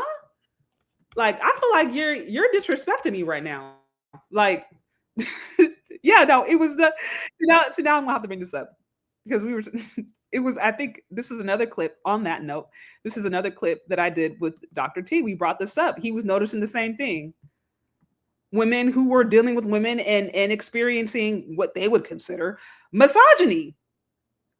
What's interesting in regard to that is there have been a couple of articles in the last 6 months that have come out by, I guess what we might call butch lesbians who are complaining about the same dynamic. Really? Yes, they're complaining about the lack of affection. They're complaining about being taken for granted. They're complaining about having to protect and provide in relationships with other women and they're not being any kind of reciprocation that meets their. It's an interesting dynamic. So even when you have women who are supposedly, replacing men in certain dynamics and acting out what we would call a traditional male role, they're complaining about the same things that men have complained about. So it's interesting to see. Studs going their own way. I mean, at that point, it's undeniable. Okay, let me see what else. So shout out to you with the 5. Here it says, we became the men they claimed weren't prevalent. I own a nonprofit that mentors Black youth. I give to Black women. What do they give to us? My girlfriend, fiance is Filipina for a reason. Black women never give. Let me say this. My husband, him and a few of his business partners, they run a nonprofit, right? And some of his business, or I guess co-owners, if you will, that's the right term, are single Black men. One in particular I can think of, handsome Black man, highly well educated, really cool, down to earth guy, super dope. They've had a incredibly hard time getting Black women who are interested in helping, basically, because they're trying to help youth through, educating, through tutoring, through providing educational services. It's been like pulling teeth trying to get women who are interested in pouring back in the community. I've seen this firsthand because my husband is deeply involved in the organization. All Black men, by the way, who are leading it. The single Black men that I've noticed, the only time that they get women who are interested is women who want to sleep with them. The only time. Because this guy, like I said, the guy that my one of the co-owners I know personally, he's a handsome black man. So he'll get women who are interested and want to help. Okay, look, we can give grants or whatever. But then you find out they want some favors. You find out, okay, well, they want some on the side. And it's been the craziest thing for me to observe. For me to be like, what you got? I'm literally with my own eyes. I'm seeing a group of these are young, professional. They got college educated, handsome, well-built black men who are actively doing things to try to, pour back into the community, provide tutoring services, do things with respect to STEM, trying to empower youth. And they cannot find black. It's like literally pulling teeth. And the only black women up to this point that I've seen who have really shown interest are the ones who are trying to get in the pants of the black men who are running it. And then as soon as that goes sour or south, they bounce. Now, the married black men, because there's a few of them who are married, their wife is alongside them. But outside of that, like I've noticed this. And so it's really caused me to think, like, why is it that there isn't more interest in black women giving back to their community? And so now that you're saying this, I can say from my own anecdotal experience, I've seen this firsthand. I have seen this firsthand. And, without me even saying much, you correct me if I'm wrong here, but you're asking my girlfriend is Filipino for a reason. I'm assuming, correct me if I'm wrong, I'm assuming that you found a woman who actually is supporting you in your nonprofit efforts, doing stuff hands-on. Maybe she's there, lending a helping hand, whatever it is that you got, whatever it is that you're doing. I'm assuming she actually was willing to be useful, and it just made sense. And I've noticed the endeavors that my husband and some of his, like I said, business partners that they're going on, it is like pulling teeth. And it's sad to say, it's like pulling teeth trying to find black women who are willing to invest in their own community in that way. The ones who do it are only wanting to sleep with the single men. And I really hate to say it. I don't want to say this is every situation. I can't say this always happens, but this is what I've observed. This is literally what I've seen. Shout out to with the super chat. It says, where are the good men? They're in the investments made in the boys 20, 30 years ago. Start there and work back that part. You really have to, it really starts that young. It starts in like grade school. And we know how behind black boys are in reading and literature. Okay. Let me see. I think I had a few more. This one says, great content. One of my subscribers put me on to. We would love to interview. Okay, yeah, awesome. Yeah, can you hit me up? Thank you so much for the support. You can hit me up on my email. We can maybe set up something. Sharday@shayshorday.com. Okay, so I'm trying to think if I have anything else. I have a few minutes if anybody wants to call. Let me see if I have any members who are here. If I got any members in the chats. If I have any members who are in the chat room, you guys let yourself be known. Also, shout out, I see a few cash apps came through. I see 5 on the cash app from Chase Lee. Thank you so much. I appreciate you. I also see Professional 238 with the 10. Thank you so much. And then Russo Gian, I hope I didn't butcher your name, but thank you so much for the cash app. Thank you guys for showing love and support. I really appreciate it. I really appreciate all of y'all. Okay.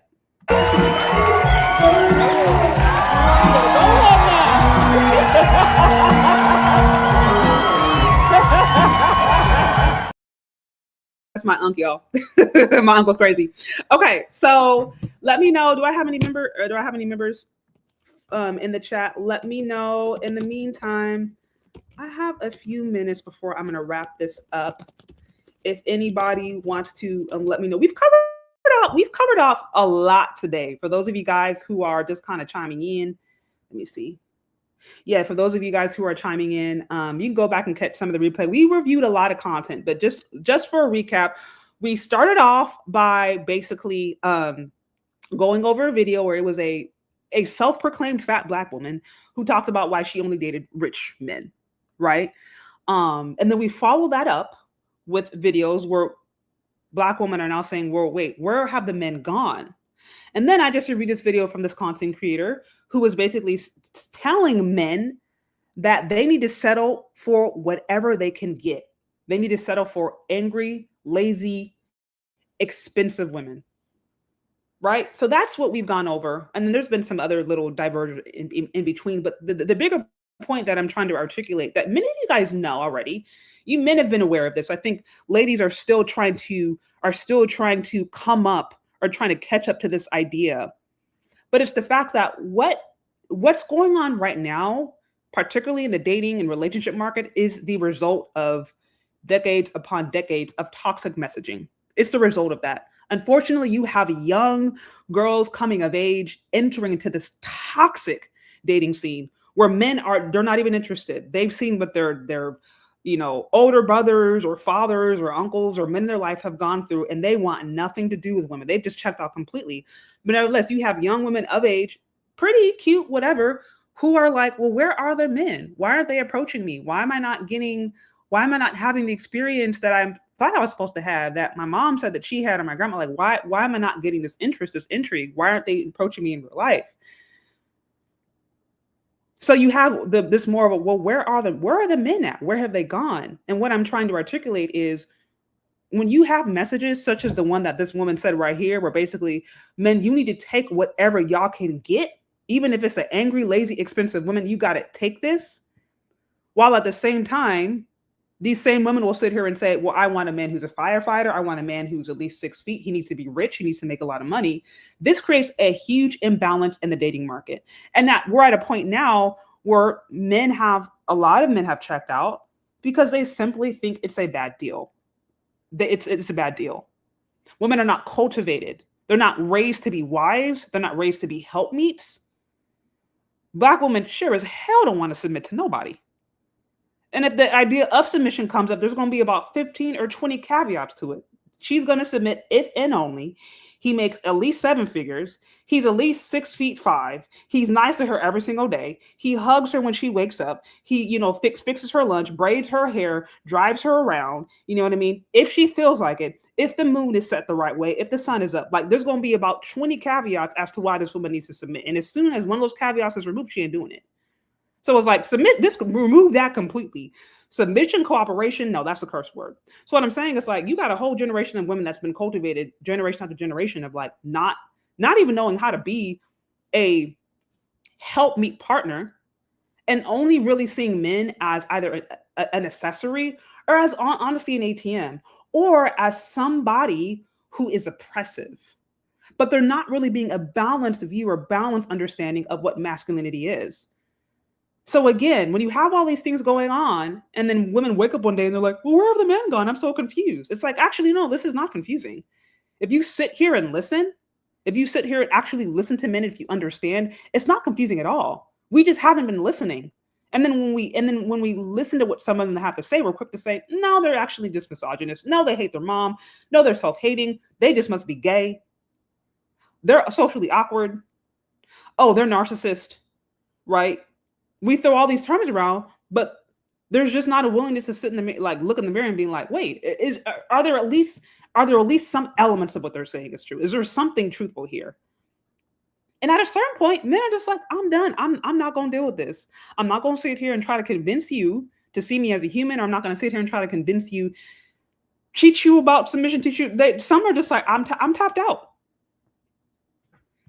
Okay, so again, in response, he says, exactly, she poured into my mission of helping Black children. I fell for her giving spirit. She wants to be a mother and saw my vision. She's the one. I mean, listen, let me tell you, as somebody who knows, some of my closest friends are in interracial relationships, and I've had a chance to see the progression when they were beginning a vision, when they were, starting a business, whatever it may be, and the different challenges they had to go through. And then when you see that, if you see a Black man, he's going through those hard seasons, and then you see that he's going through those hard seasons with a Becky with a good hair on his side, or with a Latina or whatever, I'm not really mad now when they're on the other side and they're enjoying the fruits of his labor. They're enjoying the fruits of that vision, and she's reaping the benefits from it. I'm really not. And the only reason I can say that is because I've seen this. And listen, y'all know I love Black love. Y'all know I promote Black love. Now, don't nobody hardly watching on my videos associated with it. I can do a whole Black love series and get like a couple hundred views. Let me post something toxic and everybody named mama's up in it. But y'all know I'm a big advocate of Black love. But that's why I'm gonna sit here and tell y'all the truth and say many Black women, listen, many Black American women, because I'm Black American, right? And I understand this ethos, the things that we've been taught and told. We weren't taught how to be wives. Many of us, I'm not saying all of us, many of us are not. And so it's like, there's a lot of unprogramming that has to go through. Look, me being a married woman, there's constantly times where I'm having to be like, okay, like, let me just make sure I'm not carrying some of these old cultural norms into this marriage that don't fit, that don't apply. You know, I have to check even myself, because there are like cultural norms that are like associated with just being like a Black woman, you know what I mean? That go completely against how God created relationships, completely against how God created marriage. I've experienced this. I have to even check myself. Sometimes my husband has to check me, but I let him. He's my husband. He's, you know what I mean? He's supposed to do that. So it's like, I myself even have to be like, nah, let me make sure I'm not allowing that toxic, radical feminine, like, let me make sure that's not coming in, because that's not how this works. So I'm saying this because I understand, because I grew up in the culture. I grew up in the culture where we were told that men weren't really needed, that they're like a nice to have, but they're not, you know, essential. And if they are to be here, then they need to be here under certain categories. And then also not really fully having an understanding of like the intangible values of masculinity. Everybody wants to sit here and talk about how worthy Black women are. You go on TikTok and just look up Black woman affirmations, you're gonna find tons of stuff. Black woman, you're worthy, you deserve love, you deserve wealth, so nobody has a problem telling Black women their worthiness. Nobody wants to sit here and talk about the worthiness that Black men have, the intangible worthiness. Nobody does that. I mean, I'm sure somebody does, but that's not a thing. What's going on, Dr. Steele? It's so good to see you. It's been a minute. Good to see you. Yeah, the divorce laws are no joke. The divorce laws are no joke. I'm at the point too, and I still reiterate this.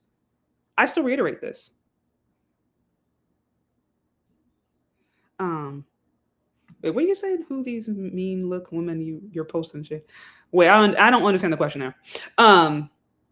Yeah, so those divorce laws are no joke, and honestly, like, I am a big believer that you shouldn't really. I don't advocate anybody in America get married unless they have spiritual convictions to do so. It's not even worth it. Like, me and my husband are married, obviously. But we, you know, marriage for us, like, it's not, there's marriage as a business contract, which is how it's been positioned in the government, where it's like, you know, folks are trying to take stuff. And then there's covenant marriage, which is what God established. I am a supporter of covenant marriage. That's what me and my husband are in, and that's what I advocate for. But outside of that, the covenant marriage is associated with God and his laws and his principles. In covenant marriage, it says, wives, submit to your husbands. It doesn't say wives submit to your husbands, husbands submit to your wives. It says wives submit to your husbands. And then it says husbands love your wife. Wash her with the water of the word. Like there is a contract, right? Or there are, I guess, standards within a covenant marriage. So that's what me and my husband are under, right? But I'm saying outside of that, if you don't have those religious convictions, then I'm like, I understand why people would just not get married, because I'm like, if God isn't in it, it's not worth it. Like, really, it's not today. I would not get married unless you knew God was bringing you together with that person. But anyways, okay. So, and I wanted to mention that because like on a whole other side note, let me hold another side note. And I see some, let me see, members here. If y'all want to call in, because I do have a few more minutes, and then I'm gonna wrap this up because I'm supposed to be going somewhere before it gets too late. Let me do this real quick. So I see a few members in here. If y'all want to call in, it's good to see you, Dr. Steele. I know it's been a minute. So I have a few minutes if some of y'all want to just call in and let me know what y'all think of this whole thing. Shout out to you, Game Dreamer, with the 7. But let me just go on this soapbox real quick too, because this is something that I see for ladies love to talk about having a God-fearing man. That's one thing you're going to hear. Ladies love to talk about having a God-fearing man. Let me just say that. You're going to see it everywhere. Now let me see if I can find this one. So this is people, the whole God-fearing man, they like to use the Bible and like to use the Bible sometimes to justify what I believe to be toxic feminism. So let me just talk really quickly. When I say covenant marriage, when I say that there are parameters that the Most High actually shares with respect to that, I want to give y'all just a little indication, and I want to show y'all how sometimes people can take these things out of context, but it's not what God is meaning. So here's something we hear. I hear what ladies say a lot. The ladies that say that they want a God-fearing man, right? We right here, and it says submitting to one another in the fear of God. Basically, some scriptures say submit one to another. This verse right here, it says marriage, Christ, and the church. It says wives, submit to your own husbands, as to the Lord. Wives, submit to your own husbands, as to the Lord. Wives, submit to your own husbands, as to the Lord. For the husband is head of the wife, as also Christ is head of the church, and he is the savior of the body. Therefore, just as the church is subject to Christ, so let the wives be to their own husbands in everything. Husbands, love your wives, just as Christ also loved the church and gave himself for her, that he might sanctify and cleanse her with the washing of water by the word. So if you continue to read, there are very clear parameters. There are very, very, very, very clear parameters on what it means, how the masculine and the feminine work together. Very, very clear. Now, what I've noticed happen today, even in some of these, among women who say, God-fearing man, yada, yada, yada, they like to take this verse right here, submitting one to another in fear of God, and say that men are supposed to submit to the women, right? And then they'll use that basically to go and promote feminism. They like to take, let me say this verse right here, where it says submitting to one another in the fear of God, they like to take that and say, see, man, sometimes a husband is supposed to submit to the wife. And they like to use that to kind of promote this whole 50-50 dynamic and say that they like a God-fearing man. But what I'm trying to articulate to you, even those ladies who say that you want a God-fearing man, there are clear guidelines around that. This submitting one and to another is with respect to how people in the church are to act.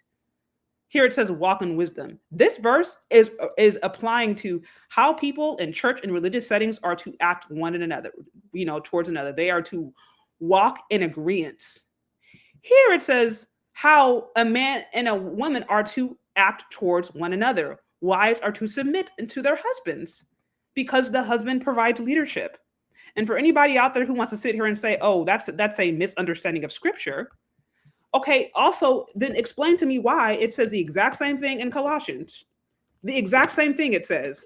Let me see if I can find it real quick. And I know I've been in a soapbox, but I'm saying this because all these dating things, all these dating stuff, a lot of the crazy dating standards that we see going on today are oftentimes reinforced by women who say that they believe in God and say that they want a God-fearing man. But they don't understand that there are parameters with respect to having a relationship with a God-fearing man. Here, in another chapter in the verse, it says clearly, wives, submit yourselves to your husbands, as is fitting in the Lord. Husbands, love your wives and do not be harsh with them. But it doesn't say husbands submit to your wives. It doesn't say that. It says wives submit to your husbands. Husbands love your wives. What am I saying? What am I trying to articulate is that men and women are not the same. They're not. And ladies out here who like to say they want a God-fearing man, there are parameters that are associated with that. And that requires submission. And I know that sounds like a curse word, and that sounds like a literal slap in the face. But if you want a God-fearing man and you want to do things God's way, God's pretty clear in what that looks like. But like I said, people like to take scripture and twist it and say, oh, the Bible says submit one to another, so that means man's supposed to submit to the wife. They take that verse out of context and they overlook the other verses. If you go into Titus, it reinforces the same thing. It says, wives, submit to your husband. You know what I mean? This idea comes up constantly. So again, I know I'm going on a little bit of tangents here, but it's for me to kind of not only to reiterate a point, but to show in the different ways that these things are taken out of context, and ultimately the ways toxic feminism has been promoted and it's had a chance to permeate to such an extent that now we've lost sight of the most basic things. Quite frankly, a feminine woman who is interacting with a masculine man is going to find it pretty easy to submit. Like, that's just basically what those scriptures I showed you is showing, is the very natural interaction between a feminine woman and a masculine man, how they were going to act naturally. Now that you have this whole gender, trying to gender bending, gender changing, we live in this whole world where it's like up is down and down is up, and they try to change standards. It's convoluted things, but on the basic level, that's what it means for men and women to operate together. There is order associated with it. And that's when I'm saying covenant marriage too. That's what I'm saying. It's like covenant marriage, that's different than, okay, a man and woman on a business contract and she's trying to just stay there for a year. And then after a year, she's going to divorce him and take all this money. And then she's going to sit there and try to be, she wants to sit there and be a modern woman, but then still want him to pay all the bill. Like, that's toxic. And I'm like, nobody should get in that. I wouldn't recommend no man get in that kind of crazy scenario. So anyways, okay. So I see somebody back here. If you don't mind camming up, if I haven't seen you before, if you don't mind camming up real quick, just so I make sure that you're not a troll. Okay. Thank you. That's okay. You cool. I see you. And then, like I said, I have a few more minutes and I'm going to actually have to shut this down. But if anybody wants to come in and share, we went over a lot today, but I want to hear your response on what do you think about women saying that Black men need to lower their standards? And then my second question, where y'all at? Where are y'all at? Because y'all know some women out here some women I think are genuinely confused, especially the young women who are just coming into the dating market, I think are completely clueless. But why are you not out here on the streets like that? So, okay, I got somebody like right here. Hey, what's going on? What's going on? Yeah, I mean, we're out here. It's just that we're looking for peace. We're looking for somebody who wants to get on our program. And that's what's going to, that's what we're looking for. And otherwise, if we can't find that, we have to go where we can find it. We're going to go appreciate it and not where we tolerate it. And I mean, that's what's going on right now. Because like you said, a lot of things that you said is very, very correct. If you're a young guy coming out of college, you just trying to get your career going, you don't have a lot of time, you don't have a lot of extra money. And if somebody wants a lot of things and you're trying to grow, it's not going to be, it's not going to work out for you if you're trying to go with somebody who's not seeing where your program is or where you want to go. You have to be on your program. Understood. I can understand that. And I know there's going to be some ladies who are going to listen to that and they're going to cringe. They're going to want to, just throw something out the wall. But like I said, to me, the way I see it, there's a balance between a masculine and a feminine. There is. Now, I'm one, and I tell this woman all the time, like when I was single, I was very clear on like, I want to be with a God-fearing man because I knew that when I got married, he was going to be leading me. And I wanted to make sure that I was being with somebody who believed and was listening to the guidance of God. But I'm like, at the end of the day, that doesn't change the fact that the way I see it, when you're with a man, like I believe there's clear roles. I really believe there's clear roles. And there might be some nuance. Every couple is going to have their own like flow. But at the end of the day, it's like, if ladies want a strong man, which I've yet to ever meet a woman that says that they want a weak, spineless man. If ladies want a strong man, then there's going to be some things that come alongside with that. And that doesn't mean he has to be domineering or crazy or beat you up, but that means he's likely going to have a vision. And it's like, either you are going to support the vision, or you're going to be helpmeet, or you're going to say, no, I don't want to support that. Yeah, and I believe that you have to have some kind of religious understanding for a long-term marriage. I mean, maybe not just, but for a long-term marriage, you need to have some kind of glue that's going to keep you spiritually together. So whether you're a Christian or a Muslim or whatever, you have to have some kind of religious understanding. So when times get hard, you understand where to go, and that it's not going to be just, happy every day. You have to have something to keep you together. And most times that's, in the past, has been religion, some kind of spiritual awakening. So thank you so much. Do you have any other things you want to say? I have a few other people on the line I want to make sure I get to. Oh, that's it. That's it. You know, just like I Okay. said, go where you're appreciated, not tolerated. All right. Thank you so much for calling in. Okay, CS5. Okay, do you mind real quick camming up? I want to make sure. If you guys are in the back and you have your camera off, do you just mind showing up real quick so I can make sure you're not a troll? Because I've had some trolls in the past. So in the meantime, I'm working on that. Here it says, men never listen to what a woman wants because 90% of the time women don't know what they want and they can't communicate. Yeah, that's true. I think I don't know. Well, look, I'm not a man, so I can't sit here and say men never listen because I'm not a man, so I can't speak for men in that regard. And I know every relationship is different, but I do understand men and women, we communicate very differently. Styles of communication, ways of communicating incredibly differently. Oh, okay. Sorry. I'm seeing. Okay. I see you. Okay. I see you. I see you. Keep it 100. Okay. I'm gonna bring you up. But yeah, real quick. Yeah. So we just communicate differently.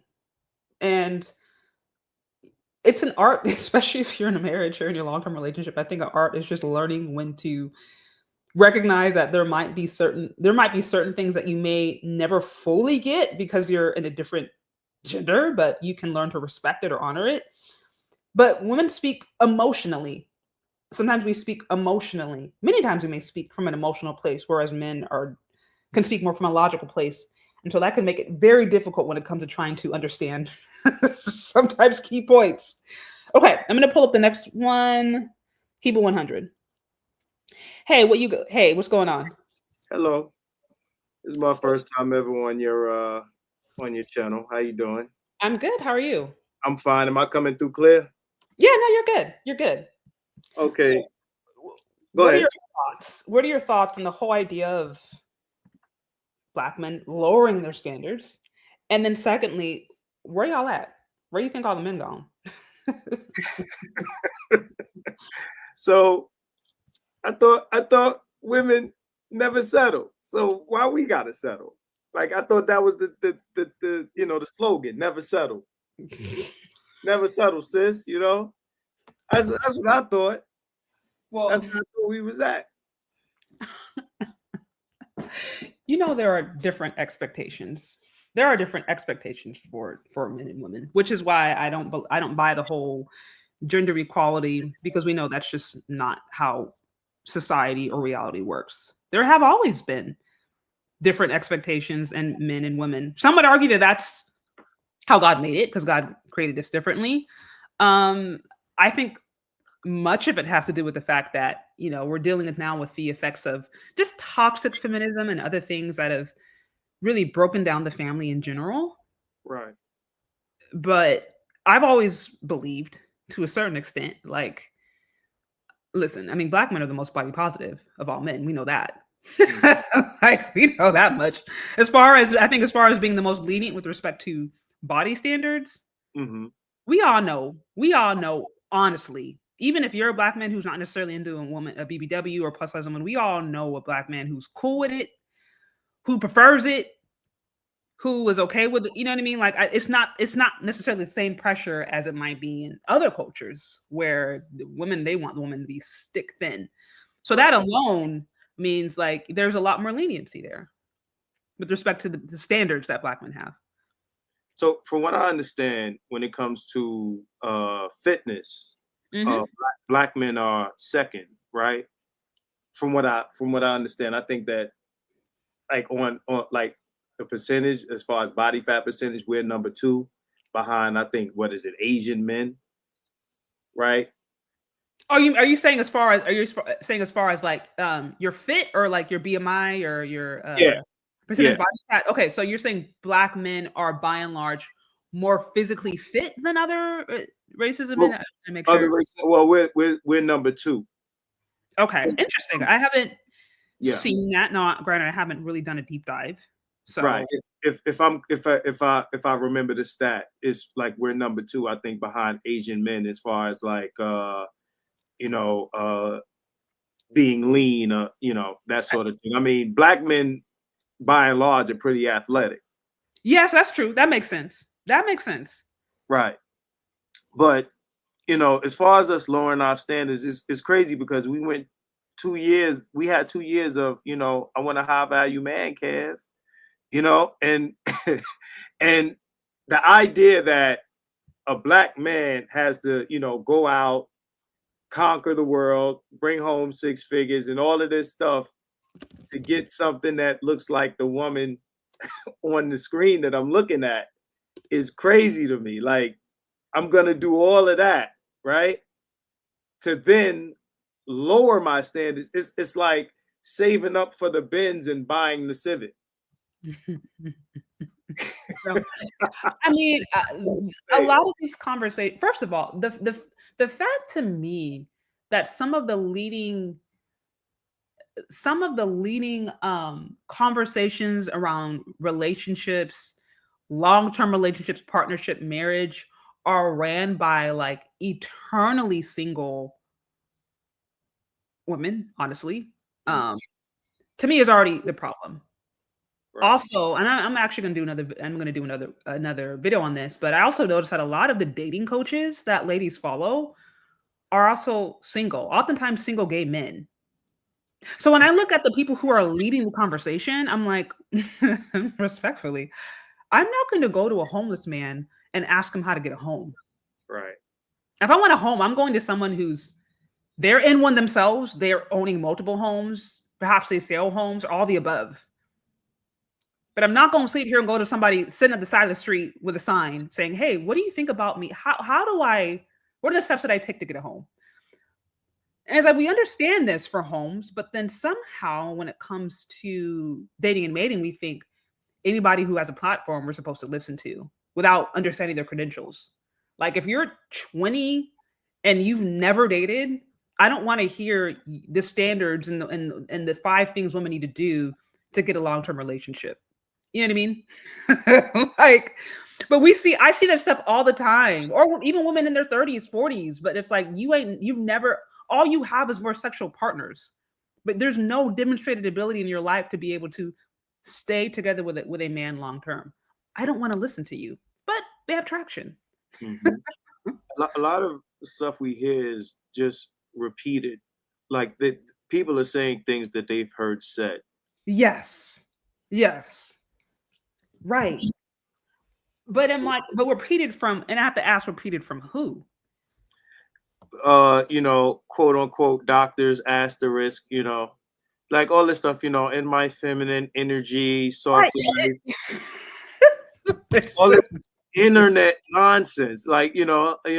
It's like, well, really, I think what it does more than anything is expose what's already been there. The fact that there's a need for dating coaches, that there's need for lifestyle coaches, whatever, it's showing me the lack of parenting, the lack of families, of marriages. It's showing me how broken down that is, and how you have generations of people who are really trying to just seek answers for basically how to live life. So there's a part of me that it's like, it's sad to me. It's I can't even fully judge sometimes, because it's just like, this person's just trying to figure it out. They didn't see anything. They're just, You know what's sadder? Femininity coaches. Okay? You need a coach for femininity. There's no masculinity coaches. There's nobody out there. Like, okay, dating coaches, okay. You got guys that are afraid to approach women. We're in the social media era, you know, then dudes are not as social as they used to be. But femininity coach, you need someone to teach a woman to be feminine. Feminine, no. Right?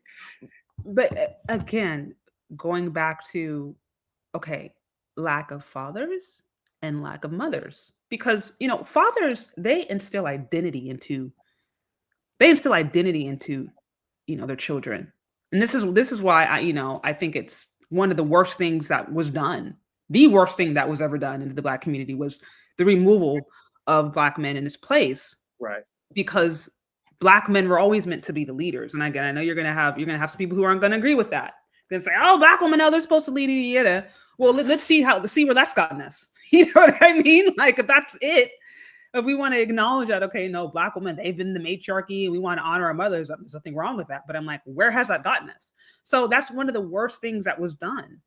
Right. And then that's created all kinds of chaos. But it was like, in general, Black, they actually are, they're the ones that instill identity. And so women learn a lot about their femininity, not only from their moms, but also from their dad and how they interact. That's supposed to be their first lesson. They're supposed to be there.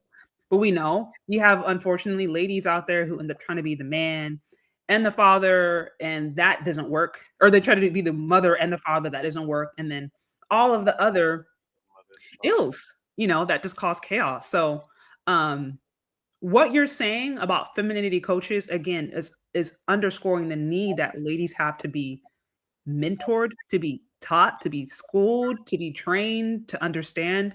And they're not getting it at home. Right. To be a girl, though. Think about this, right? Mm-hmm.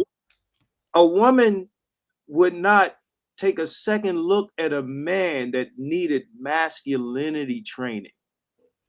Imagine what a guy that needs masculinity training, imagine what that man looks like. Right? Right. And just imagine like what a woman's reaction would be to a man that needed to be trained to be masculine, not to be, an earner or a breadwinner or any of that. No, just to be masculine. He had to be trained to be masculine. These women need to be trained to be woman-like. But you know what else this shows me on that point that you're making? What else this shows me is what I've said before, that women need validation and they need leadership. That we're created for that. That men and women they're created differently. And I even like to use the example of the creation story, right? The use the creation story where Adam was created first. He's chilling in the garden, him and God, they're doing their thing. And then God's the one that comes to Adam and was like, hey, you need a woman, because he was like, he knew he wanted to bring a woman to procreate, right? To expand his image. But the context is man was by himself, doing his thing, leading, guiding himself. He had vision. He heard from God. He knew what to do. Woman came alongside the man, and she got her direction and her guidance from her husband. And even when the woman sinned, God went to Adam and said, hey, Adam, why did your wife sin? He didn't go straight to the woman. He went to the man. So what I'm saying is, I firmly believe the way we are set up, we're set up differently. Women, we need guidance and we need leadership to a certain extent. I'm not saying that we can't think and we're just bumbling idiots. No, but as far as our orientation, when we don't have that, it can be chaotic. Whereas men, because the nature of them being the head and the leaders of families, of societies, I think that's who God created them to be. There's a certain level of agency that they have, and there's a certain level of independence they can have, which is why they can live in solitude for quite some time and be fine.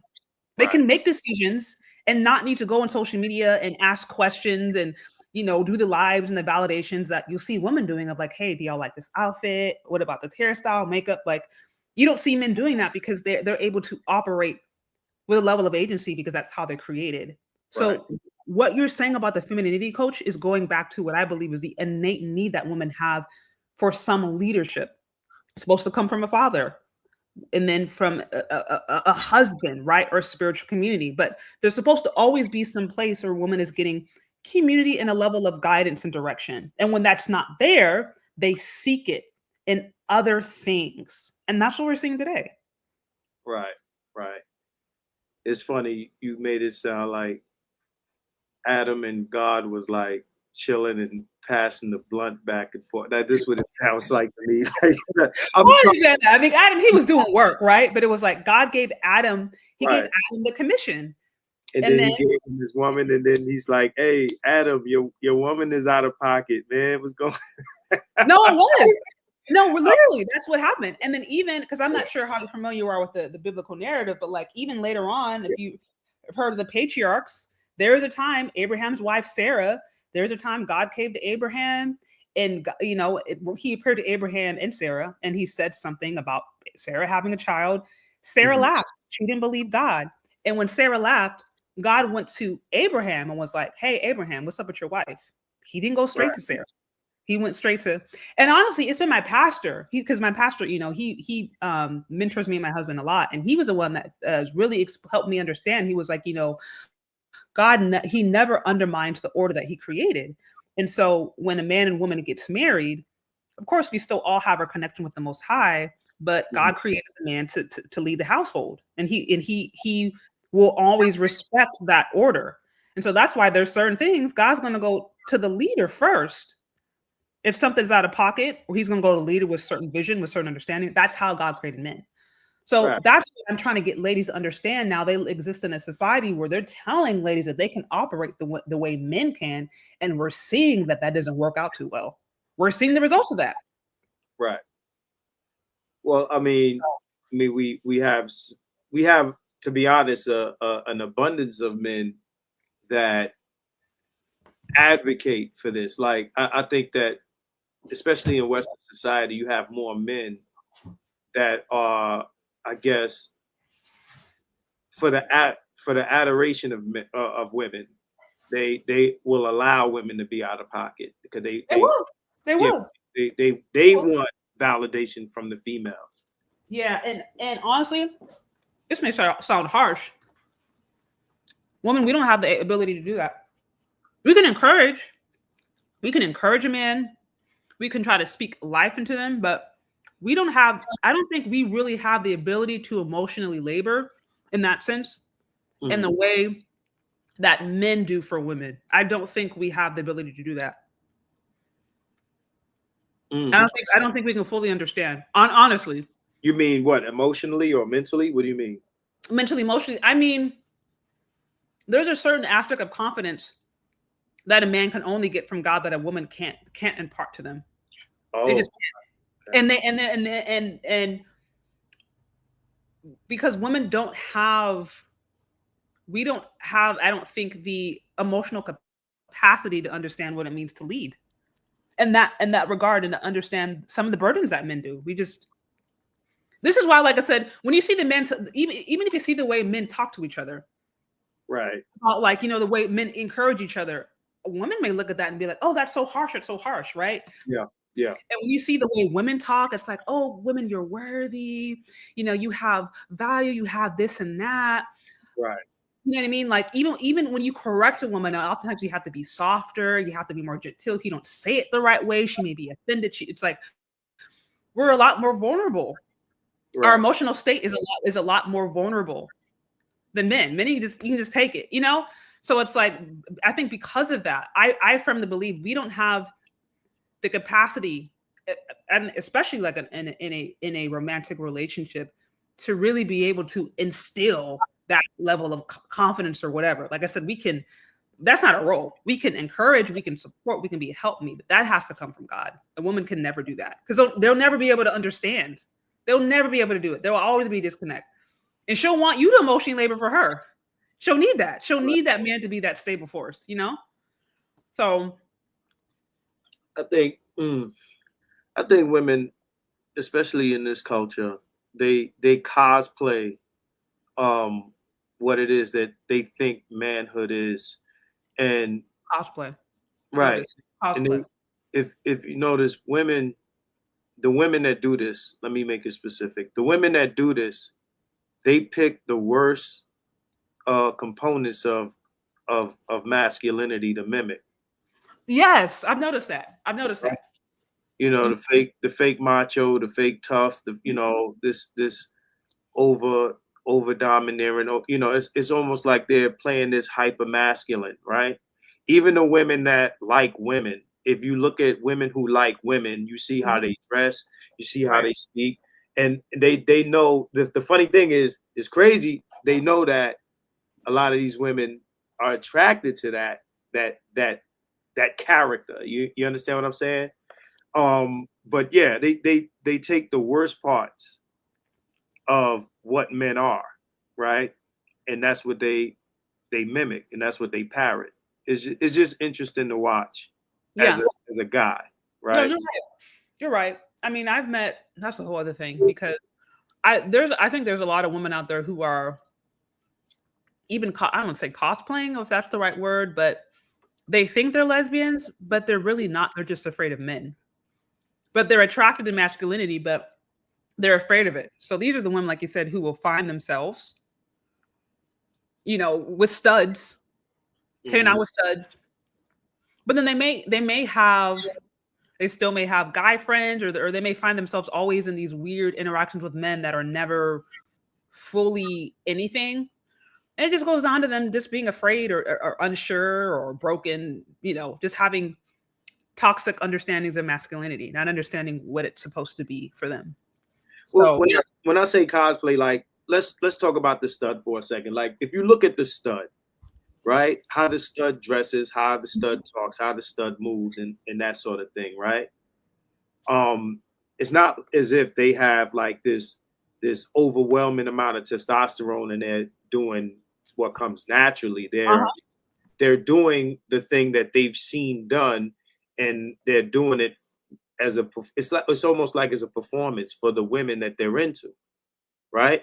Maybe I'm outside looking in, so I can't speak for every stud, but at least that's how it looks to us. Like, yeah, you really, you know, you making a go of it. Like this is what we are.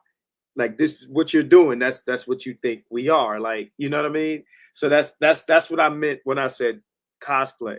Like that thing right there that they're doing. I mean, are these studs, are they working in the oil rigs? Are they out? Seriously, are they out here in the ocean, you know, trying to get oil? Are they doing all these dangerous jobs that I can't even mention? I can't even mention a lot of these dangerous jobs because I never looked it up. And I never talked to women who were interested in any of those industries.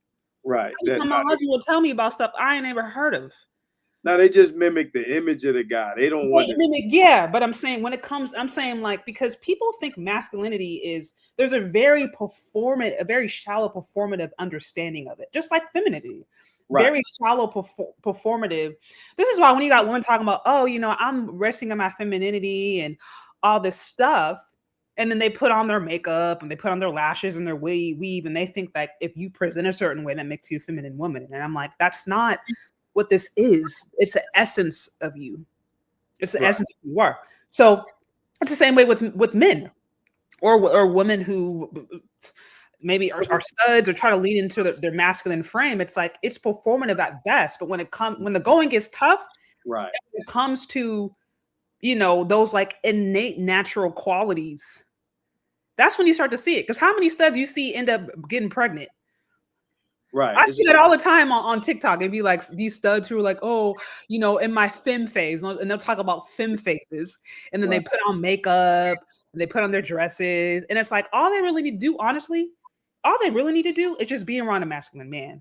Because I feel like any stud who feel like they're masculine, get around like some real dudes, and you gonna find out real quick somebody about to be pregnant, or somebody about to be like, wait, you know what? I can't handle this. Watching studs is like watching Malibu's Most Wanted. It's like you're the hardcore rapper till the shots ring out, and then you know you turn back into the white boy. You know what I'm saying? Like that's what it is when you see that. When it goes crazy, that's when you revert back to your form. Like you go from home. Yeah. You go from home. Malibu's Most Wanted. Yeah. So, well, this has been an awesome conversation. I do have to hop off. I went kind of over what I was supposed to, but it was cool. This was a good conversation. Do you have anything else you want to say before I wrap this up? And then I want to acknowledge I saw a few more cash apps coming through. Okay, you know, thanks for having me on. It's my first time here. Shout out to a couple of guys in the chat that see me on here. Shout out Mr. Snazzy. Shout out Nameless Protagonist. I see y'all down there. Hey, you said Mr. Snazzy. Okay, that's what's up. Yeah, Mr. Snazzy. Yeah, Nameless Protagonist. Okay, I can't. Sometimes it's hard for me to keep. Honestly, super chats help me too because I can like keep track of what, when the comments come in so fast, it's hard for me to actually know what to read. So that helps me be able to keep tab of what I need to see and read and say. Anyways, well, this was awesome. Thank you for calling in. No problem. Okay. All right. Take care. Peace out. All right, y'all. So we covered off a lot today. Went a little longer than I anticipated, but that's cool because I feel like we had some much needed conversations. So I mean, y'all can go back and check it. Thank you so much. You said great show. Thank you so much. If you guys like this show, as always, like, share, subscribe. You can also show support me on Cash App, Venmo. Also, I just opened up my store not too long ago. So you can, if y'all want to go buy some products, y'all can do so over there. Y'all can show some support. I got some shirts. We got some books. I'm working on my other book. It's not Jermaine's fault right now. I'm still working on that. But I got some products if y'all want to get some hoodies or some shirts. And then Jermaine's fault. I'm working on another one. Don't blame Jermaine. That's for the kids book I'm working on right now. Black hair is good hair. Begging white people is not Black empowerment. That was a tweet that I did a while back that went viral. So y'all check out the store if you see anything here you want to get. I'm working on it. But yeah, you can also support me that way. But we covered off a lot. So be sure to go back and catch the replay. We looked over some different content and, really going back to what I said before. I really hope, my hope. Now I understand you can't save everybody. Not everybody's going to get it. Some women are just they're going to double down whatever they believe. That's fine. But I hope for ladies out there who really are confused as to what's going on, this gives them a little bit more understanding, because I understand, like, we live in a society that's very quick to not want to listen to what men have to say. We just throw it off as red pill. This is red pill rage. This is misogyny, misogynoir. These dudes are gay or DL. They hate their mama. Like, we'll shame it, but it's at the point now to where ladies are feeling the pain. They are feeling the pain of dudes walking away. They're feeling it. They may not fully say it. Some people are. Some women are standing up and being like, where y'all at? Where have you gone? Why aren't you giving me the attention that I want anymore? Why aren't men looking at me? Why aren't men opening the door? Like, so now some women are starting to stand up and be like, what's going on, right? Some ladies are still going to lie and pretend like it's not bugging them. But nevertheless, women are feeling the pain associated with this. That's why you started having these little viral videos out here like, oh, lower your standards, right? In response to what's going on, in response to men pretty much walking away, or more men, going monk mode, more men deciding like they're not interested, more men dating outside of the race. Like, you have some ladies who are in response kind of like shaming men, doubling down on their high standards, whatever. But then there's also ladies out there who are just like, I'm confused. So hopefully you learned a little bit something today. But I think there has to be an acknowledgement. And I know some of you guys said there has to be some accountability. And some of y'all are just like, that's one thing they ain't going to do. They ain't going to be accountable. And listen, I'm just delivering the message. Take it or leave it. But at this point, you can't say didn't nobody tell you. Anyways, y'all, thank you so much for hanging out. Yeah, like, share, subscribe on the way. Hit the notification bell too, so you are notified when I go live and when videos drop. Because sometimes, y'all, the algo is just a little trippy. It just be doing weird stuff. So yeah, thank you guys, and we will talk later. Bye.